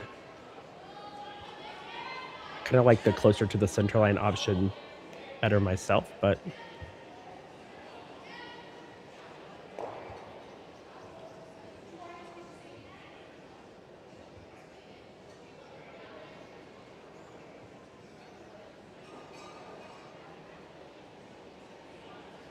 can see Team Brown taking more ice than they have because that out turn has been curling more than they anticipated, but they've moved the broom nicely, I think, here for this. Yeah, making an adjustment's very important. John Hale has also commented, please, Dave, no more singing. I saw that. I wasn't going to dignify John with that. John's a good guy.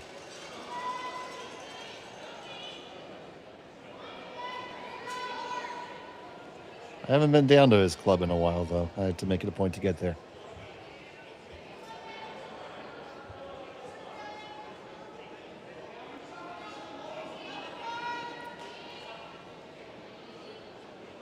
Well, that's not the worst outcome. It's going to force a draw. No hit available. Yeah, and the tendency on these, she was just heavy, right? That's the blue rock you see in the back 12. So the tendency there may be to pull back a little bit. Got to make sure you don't pull back too much, though. Or if you only pull back just a skosh.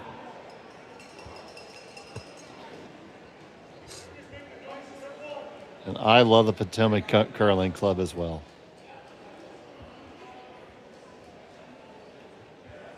I'm there every year for their glitter spiel. That's a great event. Of course, they're well known for the cherry blossom spiel.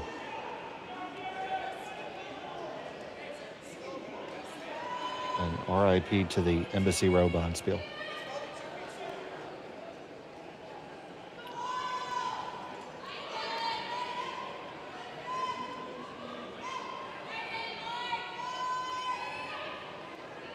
Final stone of the 5th. Reese-Hansen needs to stick this draw for her single. And she does indeed. She'll take a 2-stone lead as we go to the break. We'll be back in just a moment on Curling Stadium.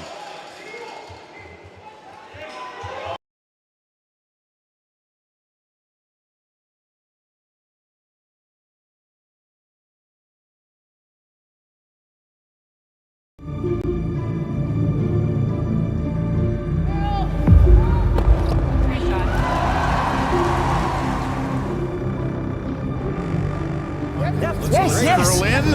Whoa, whoa, whoa, whoa, whoa, whoa. Oh boy. John. Wait, wait. The hell is all good.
Driftwood Brewery, Esquimalt, crafting world-class beer since 2008.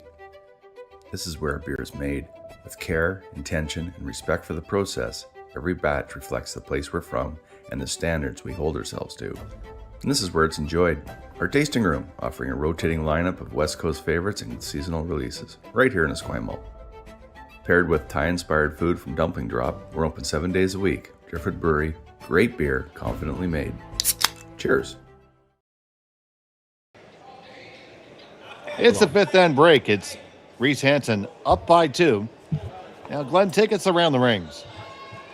Yeah, so on the sheet you're looking at right now, that's Team Blandford versus Team Wakefield. Wakefield leads Blandford 5-3 after 5. Next door, we've got Tanaka against Montgomery, and after the fifth end, Montgomery leads Tanaka 4-2. And the next game is our featured game, Brown versus Reese-Hansen. Reese-Hansen leads Brown 4-2 at the break. On sheet D, it's Team Powell versus Team McMillan. Big 4 in the second end for McMillan means that Caleb McMillan's team leads Team Powell 6-2. And on sheet E, we've got Team Krell against Team DeJong, and you can see the game has already been called. Team Krell defeats Team DeJong 10-2. That's a look around the rings. We'll be back with the second half from Esquimalt after this.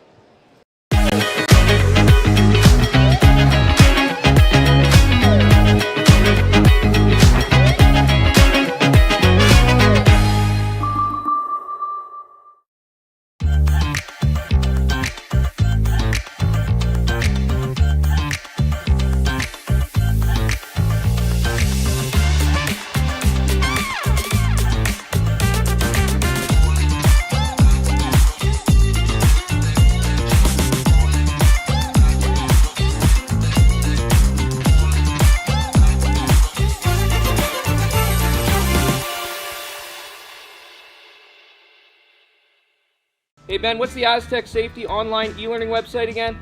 Yeah, that would be AztecSafety.com. Fire extinguisher and firefighting, we'll send that one to Paul. Now here's a course I should probably take. Conflict resolution. Power line safety. Yeah, I thought it might help me with my line calls. Did you know this Aztec website has over 100 safety courses? Jeez. Aztec Safety online course. Ground disturbance. Could have used that a few seconds ago.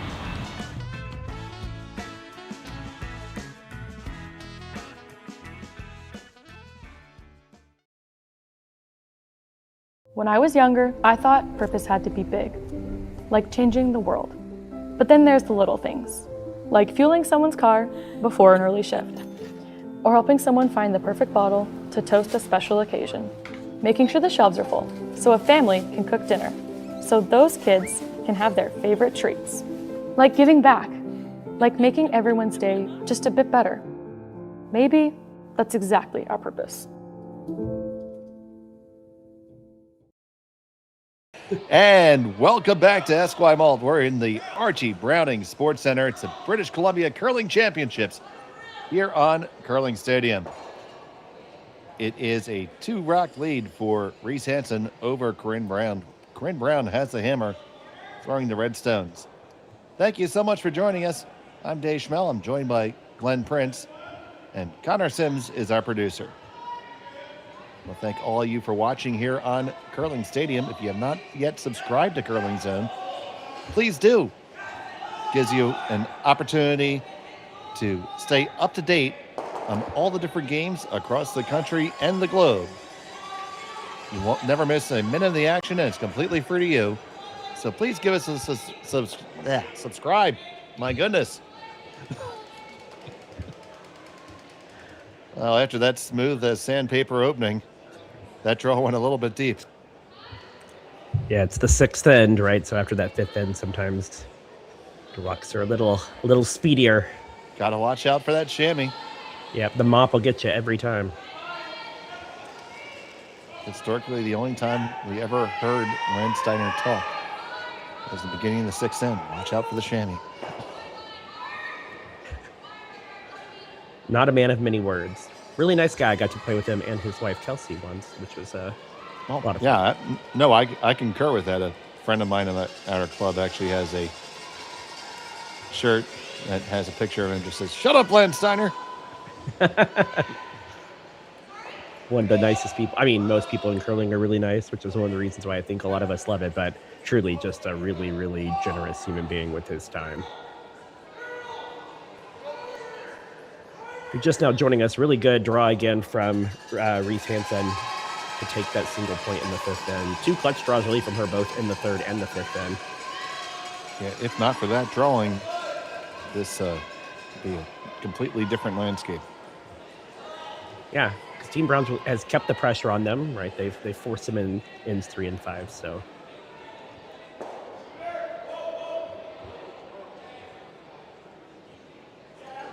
Another one just a hair behind the tee line, so given an opportunity to lock onto it.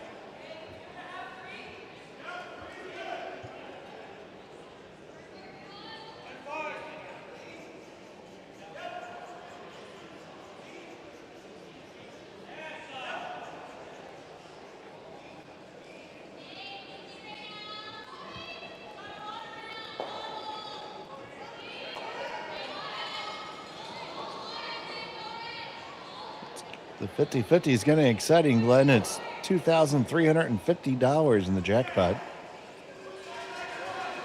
Yeah, I was mentioning earlier, I've been fortunate to win one of those, so that's a good pot, especially for a late draw.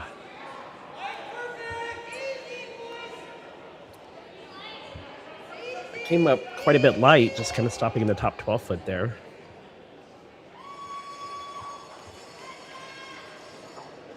So you see they're thinking of crossing it up here and kind of guarding it that way. Or what do you see on this side? I mean, are they trying to sort of corner freeze the blue or come across the face, maybe to kind of do the same kind of action you were just talking about? Didn't really see where Corryn wanted this to end up, so.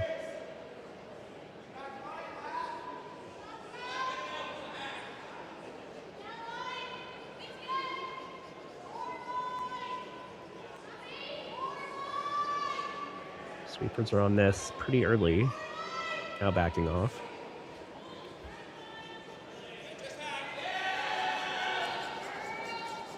And they are going to get that stagger there. Yeah. So it was an interesting road to get there, but they got there. Really good outcome. Called them made.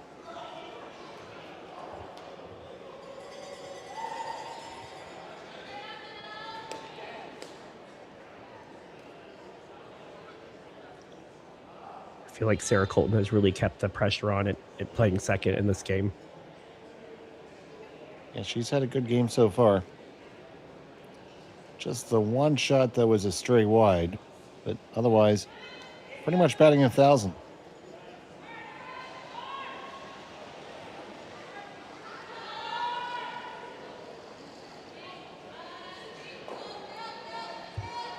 On the way from Bonneau. Push it back into the middle. Get them all moving. Does that one make it all the way out the side door? Almost, but not quite. But great action there. Yeah, I mean, this is yet another really great hit from Team Reese-Hansen. In a bit of trouble here. Had to make this angle perfect, basically, to end up with blue sitting where they are now. And you'll see just really, really well called. Gets right on the blue. The red goes out the back door, and the red is still there, but blue is still out counting it with their one in the top 12. So yeah, really great shot.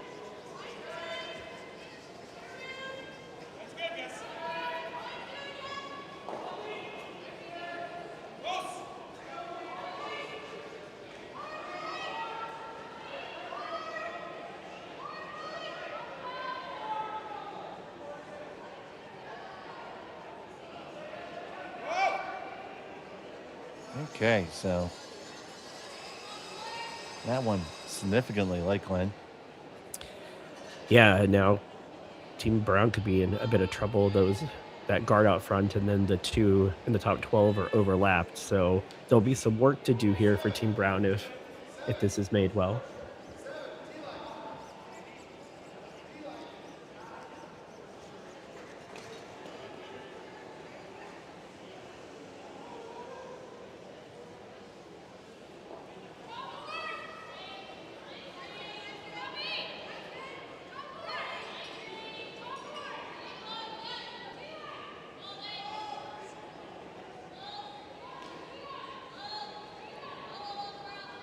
Not really doing much to this one now that's starting to come on over. Needs to come on over and sit. A little bit heavy, but they got to a good spot. Yeah, that curled in nicely right at the end. Really good judge again by the sweepers who were on it early and then watched it walk over at the end.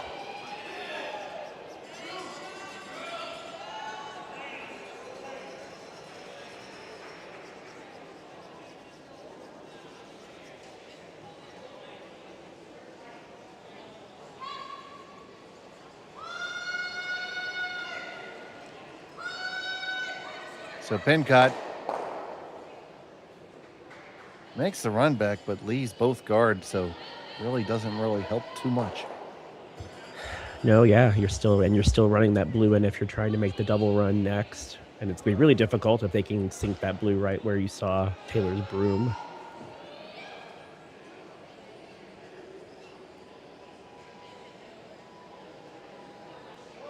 We've seen a lot of good hitting out of Team Reese-Hansen. At this end, we've seen also some really excellent drawing to put Team Brown in trouble.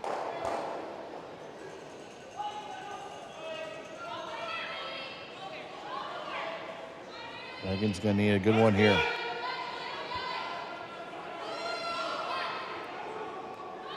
On the way from McGilvery.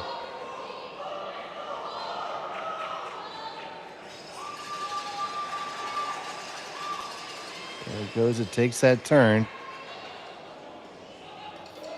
And that is pretty good. Yeah, it really seems to warp in there on that end turn side at the very end. Just really curls there. Team Brown now in really all kinds of trouble here.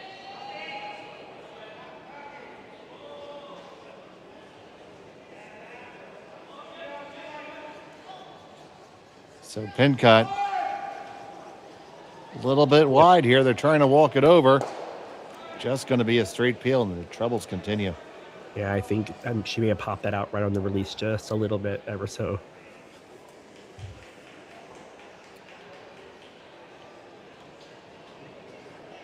So putting that guard right back. No reason not to.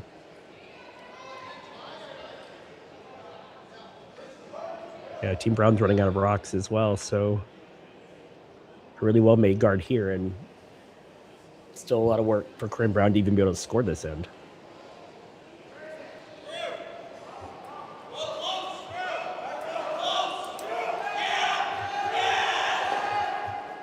Here's Reese-Hansen with her first and 2.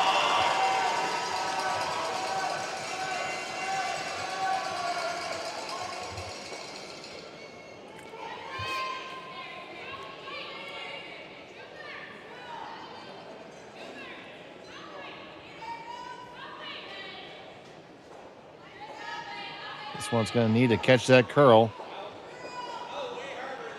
Does. Can they finish it up far enough? Keep it moving, keep it moving. Not done yet. Is it good enough? Might be.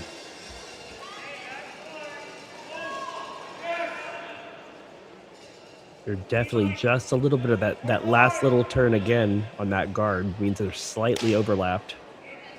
Yeah, to hit the tight one and make contact, you'd have to hit every whisker you can see.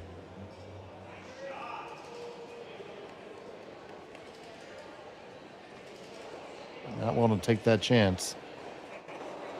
Gonna play this double peel. If you want to protect yourself from bad chances, you can contact our presenting sponsor, Bel Air Direct. Doesn't go well, you can wash it down with a beer from Driftwood Brewery. Sleep it off at Best Western. And then find a way to use the services of Digital Direct and AMJ Moving once you get thrown out of the house. Great ad read. Loved it. Ooh. Oh, just past everything. And takes out her own. Not that it was particularly helping her back there, but that was rough. Yeah, now sits 4. And I mean, if you get that blue there, you're really playing just to cut down the steal the number of steal points at that point, because there's no, I don't think you can score at that point. Also need to make sure we thank our platinum sponsors, Kia Victoria and Peninsula Co-op, and our government and community partners, the Greater Victoria Sport Tourism Commission, Government of BC, Via Sport, and the Township of Esquimalt. Thank you so much for supporting curling in British Columbia.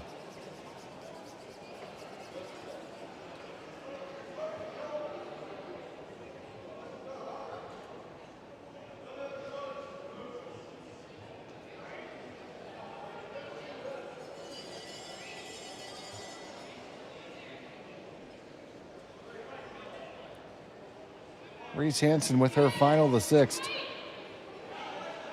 Looking to really lay the pressure on Corryn Brown here.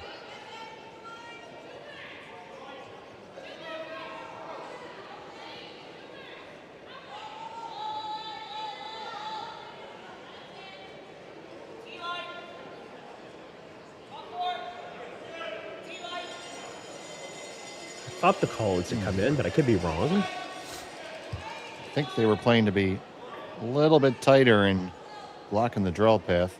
Yeah, because you, at the very least, I think if Corryn makes the draw, she can make, right? She's probably maybe just looking at a steal of 1. The button is still there, though.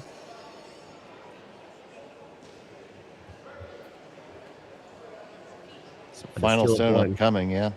She's going to be one. I think faced. would be a good outcome here. Yeah, sorry. Not a problem. Steal 1 would be a fine outcome for her. But going down 3. Really wanting to score here in the all-important 6th end.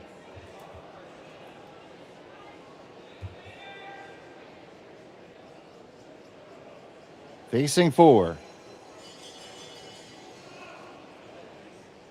Final stone of the 6th. Needs the lid. This has got a long way in to travel. Working the carve, trying to move it over is Colton.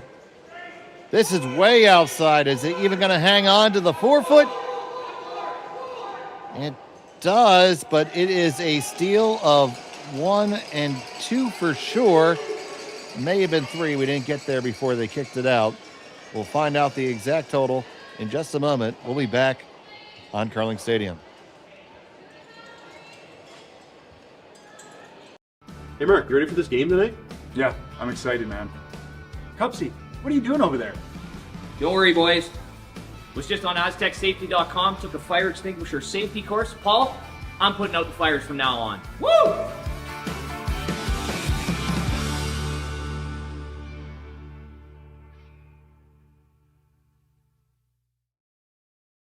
Driftwood Brewery, Esquimalt, crafting world-class beer since 2008.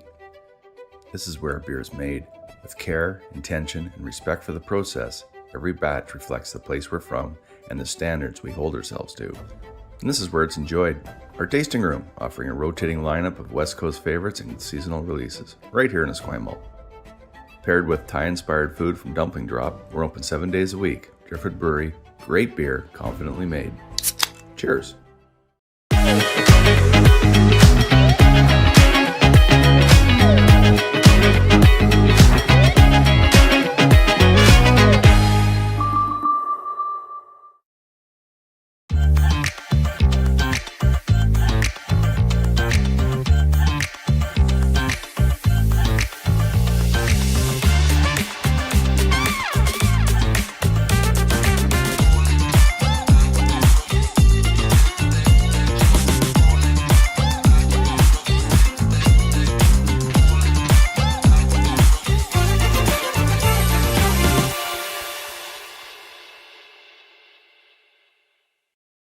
The wrong thing. And welcome back to the Archie Browning Sports Center.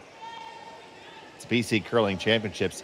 See it up there. It was a steal of 2 for Reese-Hansen. So able to cut it down a little bit, but still Corryn Brown in the driver's seat. Reese-Hansen has a hammer here in end number 7. And we have a corner guard here in the 7th end. It's a different movie. I don't know how to commentate this. Yeah, I'm lost now. Really good 6 then, though, by Team Reese-Hansen. Taylor had made some great draws. The rest of the team was hitting really well, but just a really well played end for the whole team. Put a lot of pressure on Team Brown, and that's what led to the steal of 2.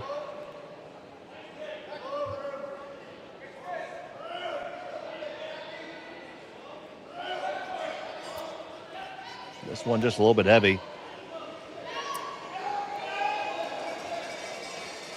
Slides to the back 8. But wait, there's more. We're going to get a second corner guard.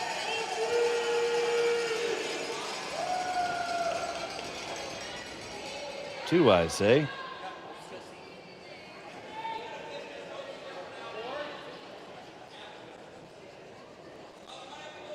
This is not heavy.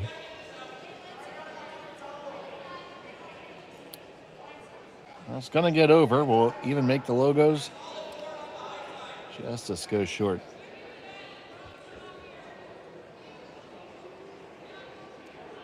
And unfortunately, that's so high and quite wide that even if you do come around that corner guard you see, it was just thrown by Team Brown, you can probably get to it.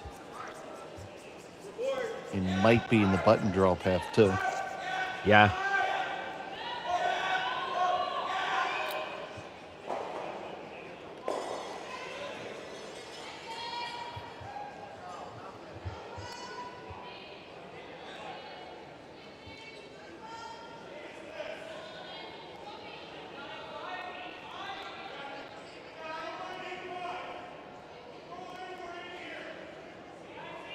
This is just about exactly where it was ordered.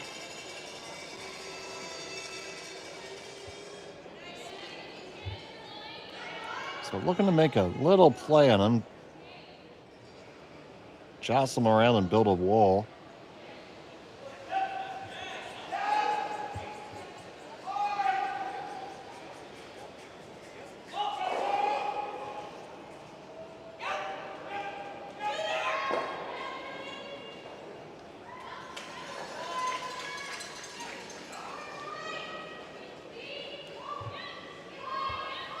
So the stone from Colton. Coming down really, really light. Just gonna tap up the blue a little bit.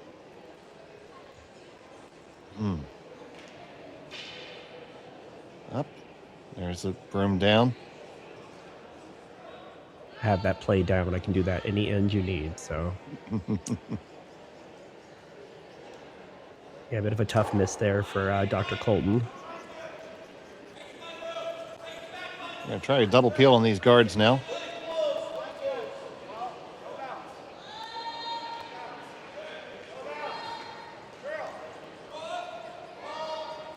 Carve it over a little bit. On the one, across. Oh, just underneath. You end up wrecking on your own and clearing a few. Yeah, it's a bit of a break there for Team Brown. Absolutely gives them this pocket they can just come on into. A lot more space there now as well.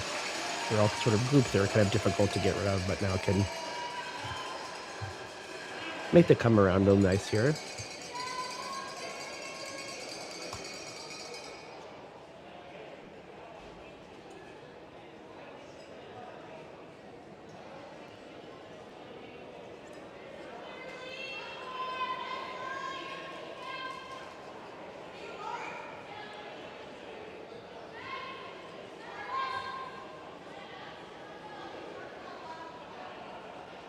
Working on down.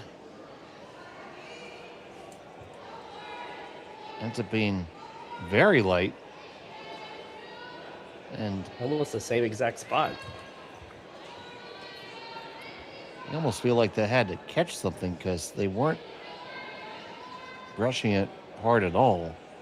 Yeah, out of her hand, they seemed to indicate. In fact, they were a little concerned. It looked like that it might be a smidge heavy. So maybe something in that path that they've been trying to draw down into. Because, yeah, they didn't, I mean, they weren't panicked at all. There was no sweeping, really, so.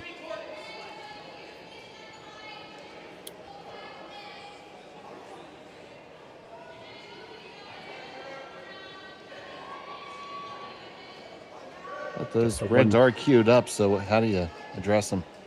Yeah, I was literally just about to say that. Yeah, I was like, the one good thing is, a nose hit on your own would take out the back blue. So McGilvery will come on down. It's one of those odd things that happens in curling when sometimes you don't make anywhere near the shot you called, but what you've left is sort of trickier than might initially seem. So you got to make sure you work your way through that problem.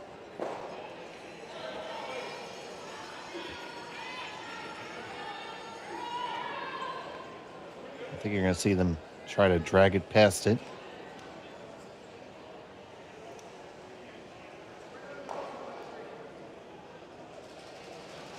Come with a lot of weight and hit basically broomside.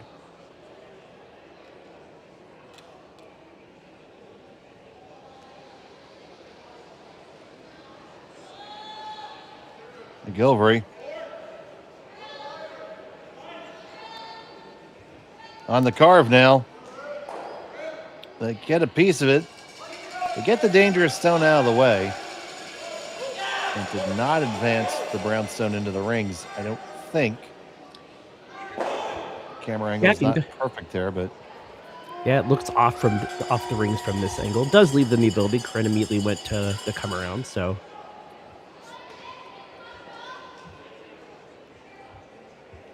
But well, maybe now rethinking where the come around will go.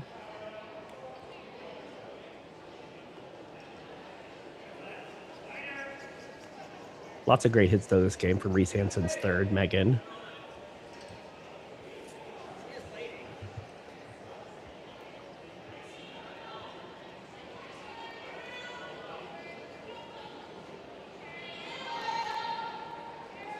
pin cut with the draw. Sarah says, let it settle down.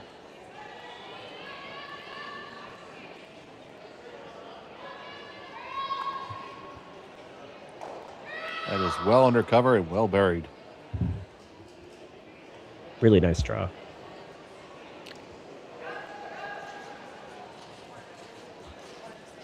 There's a very sensible choice here. If there are any bananas in the stands, they'll be happy with this call.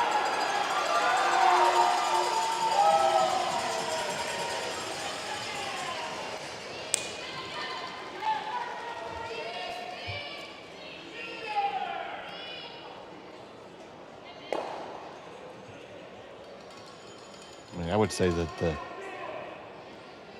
curling bananas and or the curling group or any place where they're showing up should be hitting up one of the three major banana producers and locking up that sponsorship forthwith.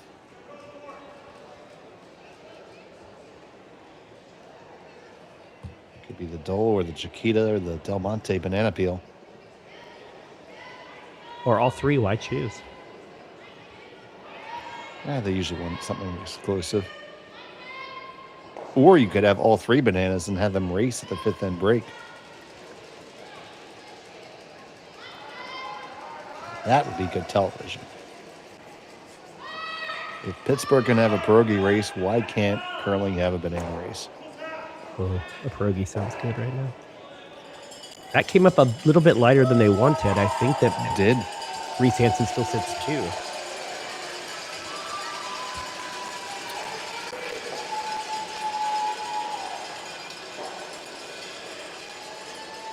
So you see their options there. They're thinking maybe they draw into the 4-foot.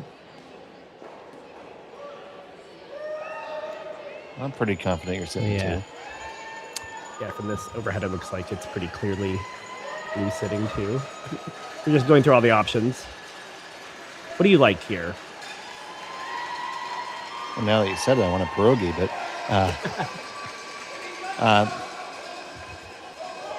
I'm always a fan of putting another one in this situation. Best guard is to lie 3. I wouldn't be opposed to chasing the red in the top 4. That could group all your stones for a possible triple, so the draw is probably more sensible.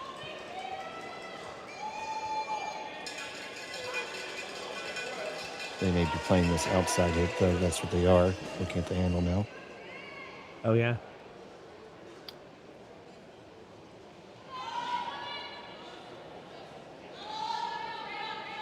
So Reese-Hansen coming inside out. Trying to take this stone off the outside. They pop, they flop. Did they leave a triple? I think they might have. At the very least, yeah, you see Corryn kind of gesturing double and have the shooter roll.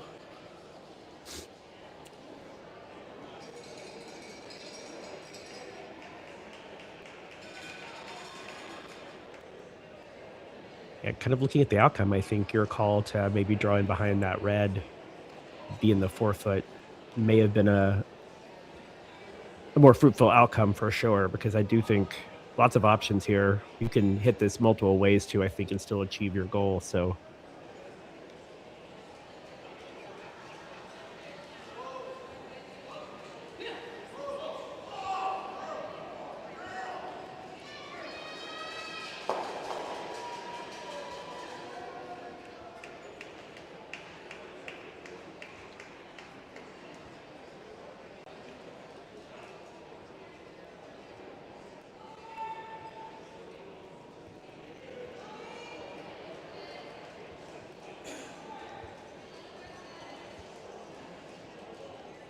So Corryn Brown, trailing by 4, needs to make something happen here in the 7th. Her first to 2.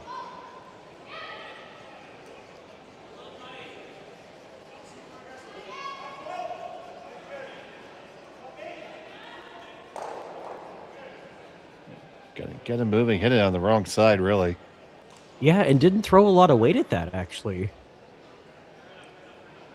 I think the called shot was to hit and roll underneath her own in the back 4.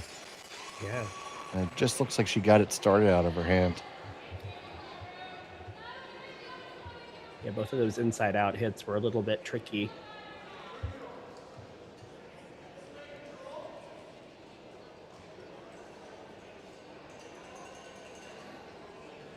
Still not out of the woods here, though. I think if you hit the outside, yeah, I think that's their play. They're going to hit the outside red.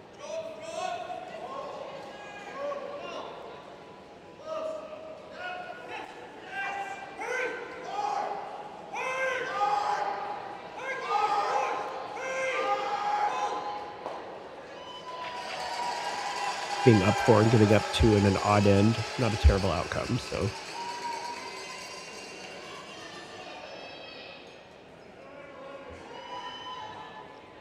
Selecting for the safe shot here.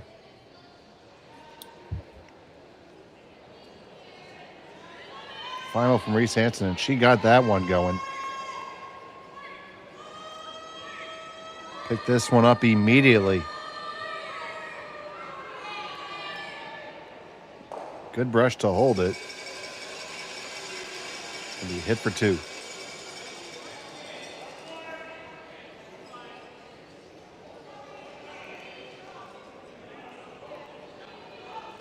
Mission accomplished here for Team Brown, though.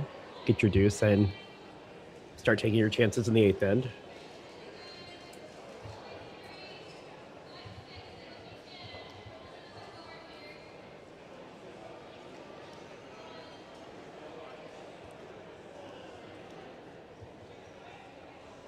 So Corryn Brown needs a hit and stick to get her deuce here and cut the deficit in half. Final stone of the 7th. Colton on the clean. Fisher trying to work it over just a touch. Get the hit. Does it hold on well enough? Yes, it does. Hang 2 for red. They trail by 2. Reese-Hansen has a hammer when we come back on Curling Stadium.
Driftwood Brewery, Esquimalt, crafting world-class beer since 2008. This is where beer is made. With care, intention, and respect for the process, every batch reflects the place we're from and the standards we hold ourselves to. And this is where it's enjoyed. Our tasting room, offering a rotating lineup of West Coast favorites and seasonal releases, right here in Esquimalt. Paired with Thai-inspired food from Dumpling Drop, we're open 7 days a week. Driftwood Brewery, great beer, confidently made. Cheers. Welcome back to the Archie Browning Sports Center in Esquimalt. Reese-Hansen holds a 2-stone lead and has Hammer here in end number 8. And Glenn, we were talking some during the break over the potential Scotties implications of this game. Yeah, so Taylor Reese-Hansen's team is definitely in the running for one of those remaining spots in the TTRS race in terms of what that looks like for wild card spot. She's in a very, very close race with Alberta's Serena Gray-Withers, and so if she could continue to do well here, perhaps make the final win this thing, it could really change sort of the outlook of what those teams will look like going into the national tournament.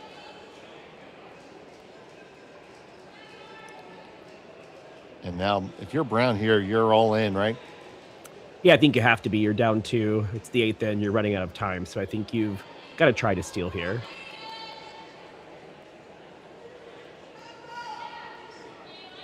Team Brown played a really good 7th end, so hopefully they'll take some confidence from that. If Corryn's didn't overcurl, her first rock didn't overcurl, right, they may have been looking at an even better crooked letter, right? So a well-played 7th end from Team Brown.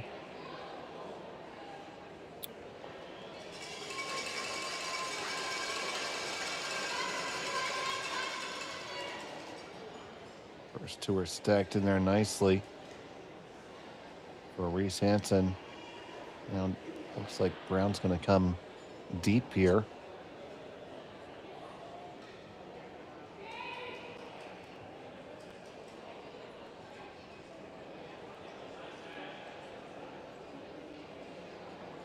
Let's see if Dr. Colton has the prescription.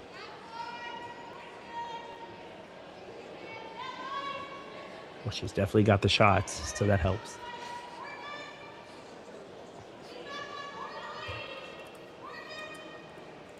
I'm picking up what you're putting down. Try the veal. Be here all week.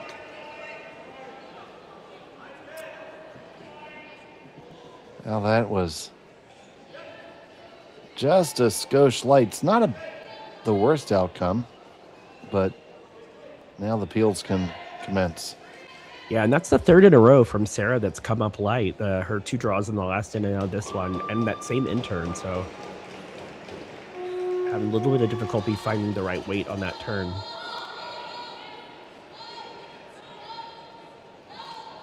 This one comes on up. Oh, just over the top. So close to getting the double peel.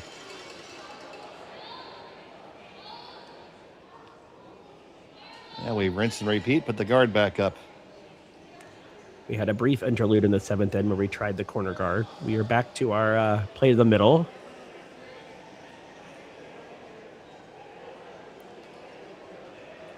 Well, Reese-Hansen's okay with the action in the middle right now because generally a big end doesn't go too much either way. It can, but doesn't often.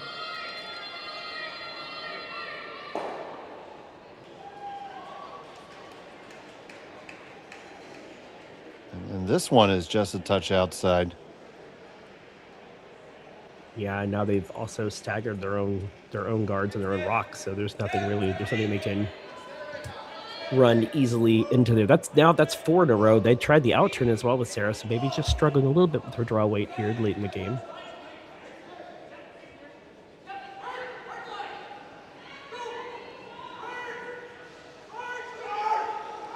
But no.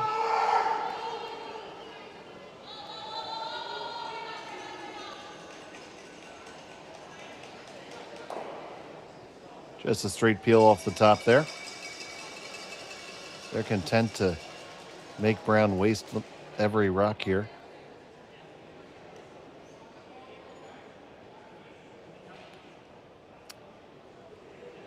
Yeah, you don't want to come in too early. So I think Corryn will keep throwing the guard.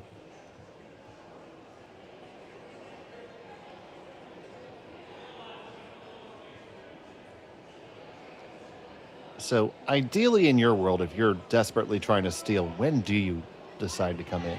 It's like you read my mind. I was literally about to make a comment. Do you come in on thirds last, skips first? Even some people think skips last, right?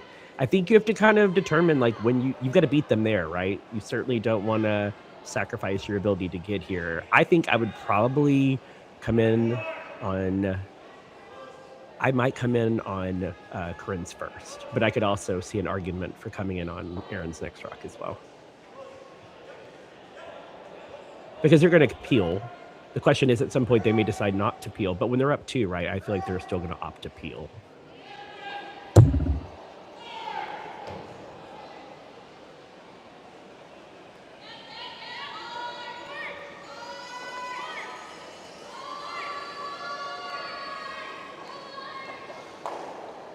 And the peel is made. Walk it all the way over, out the side door. Another 2 to go in the corner. Yeah, Team Reese-Hansen's just really, their hit game has been really strong this game. Peels, doubles, triples, they've made a little bit of everything.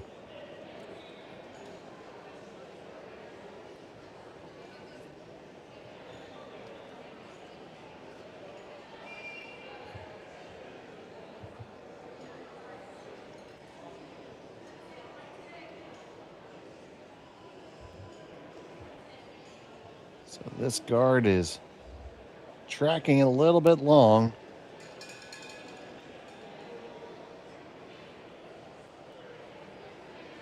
So they take the angle on here. Yeah, I think you would. It's pretty queued up. It also seems like Team Brown has adopted the Prince philosophy of maybe coming in on Corryn's first.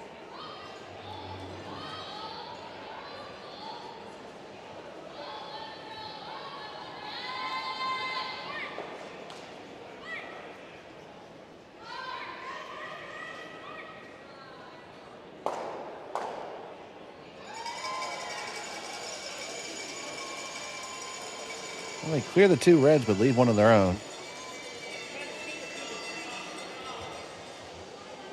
Yeah, and then Derek Corryn is, signaling that they're going to make their move now. I think you have to.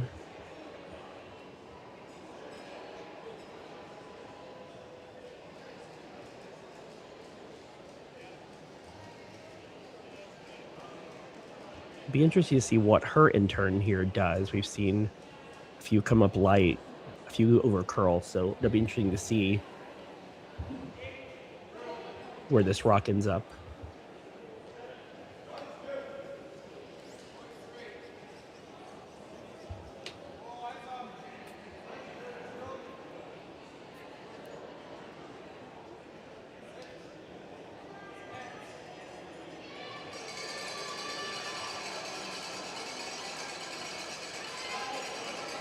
First of 2 for Brown here in the 8th. And Glenn, we're feverishly working on the CTRS scenarios right now. Gonna have a full answer for you folks in just a second. I'm looking at a scribbled index card here. That is not what Team Brown wanted, so again, an over curl and light on that one. So that so even sort of troubles on the intern kind of continue.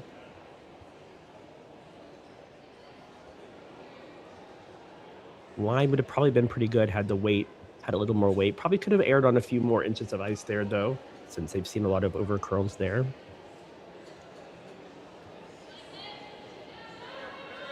And it looks like that Reese-Hansen is pretty much guaranteed a spot via the CTRS based on how well she's done this weekend. Looks like as long as they finish no worse than 3rd, and it doesn't look like that's possible right now.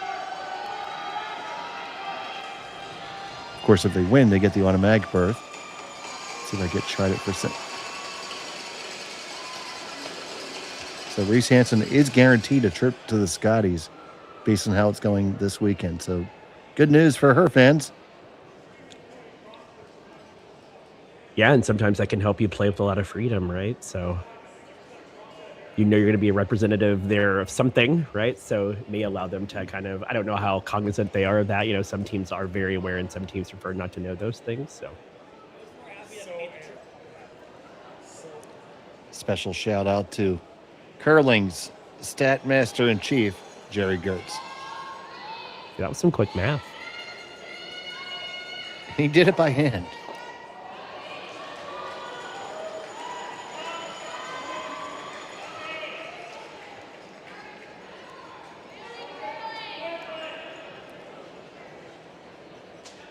Looking to bring this one around now. Got to get all the way back. Don't want to give him anything to sit on.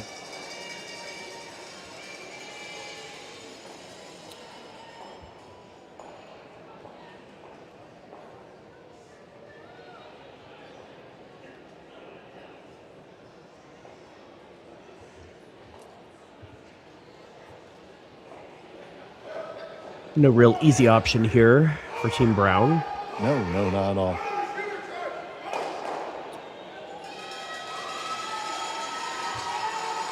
So, and there's no easy option. There's no good option. What's the best bad one? I mean, I think they're looking at that out-turn come around that Team Reese-Hansen just made.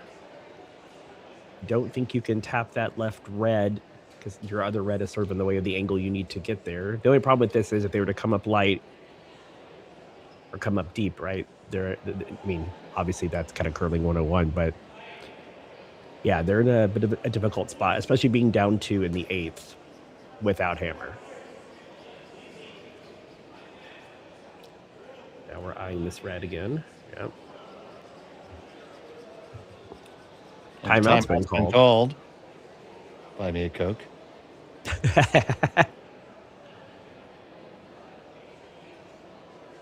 Back to our earlier conversation about being a timer. There's something... The timeout was always the hardest part I thought about timing. There's a whole different button. You're so dialed in on trying to like make sure you give everyone all the time they deserve.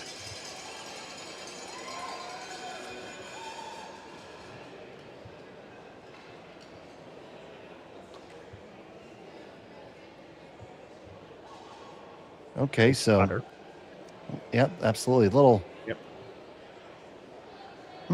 So Caitlin Laws has a slightly higher max total, which would push them past Gray Withers for the spot if Reese-Hansen wins here.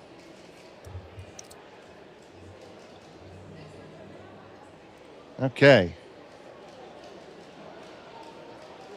But we know that Reese-Hansen is in, regardless.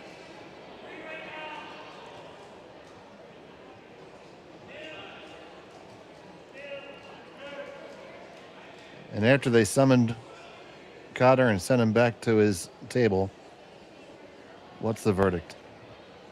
You know, from this ice, I think it looks like I feel like they're playing a tap on one of those reds. That's not enough ice to come around, so I feel like they have to be tapping up a red. And that margin between those two teams is about 1/4 of 1 point. Wow. So we are going to double check that math because we have it broken down to 3 decimals right now. Break out the abacus. Or the slide rule.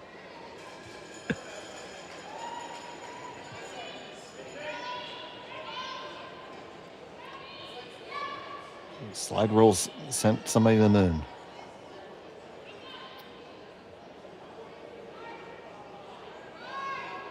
So trying to play this fancy little shot here. Is it fancy enough? No, unfortunately. Yeah, it kind of got caught in the middle there, I think, about where they hit either of those reds. They sort of were in no person's land, and unfortunately, curls a little less. You can get the outside one curls a little more. You get more of the inside one, and unfortunately, didn't quite catch either at the angle they needed to.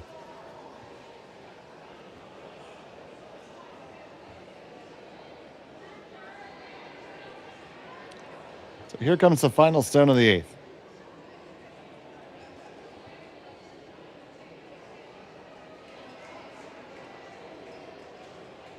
Reese-Hansen sitting at least 1, close for 2nd.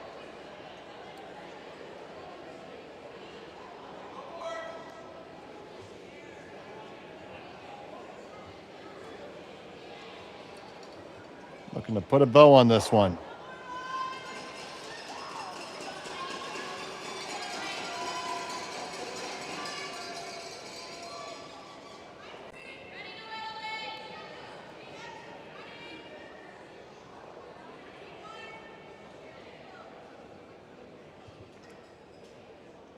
This draw looks pretty good. And it is, and that's going to be 1, 2, and 3 for Taylor Reese-Hansen. Now take the gloves off, and it'll be handshakes. Congratulations to them. They make this final score 9-4. Good game by both squads, but Reese-Hansen was just firing on all cylinders. Much better there, Glenn. Yeah, a really great game. Both the hit game and the draw game, especially in that second half for Taylor Reese-Hansen. Really impressed with how this team really played. All the shots, I mean, they just had Team Brown, especially in the back half of the game, in a whole lot of trouble, and they were able to capitalize over and over. And they're smiling. I think they might know that their ticket is punched. But that math is pretty close. Everybody's going to want to verify it. But for right now, from Esquimalt, for Glenn Prince and Connor Sims, I'm Dave Schmel. Thank you so much for watching Curling Stadium. Have a pleasant evening.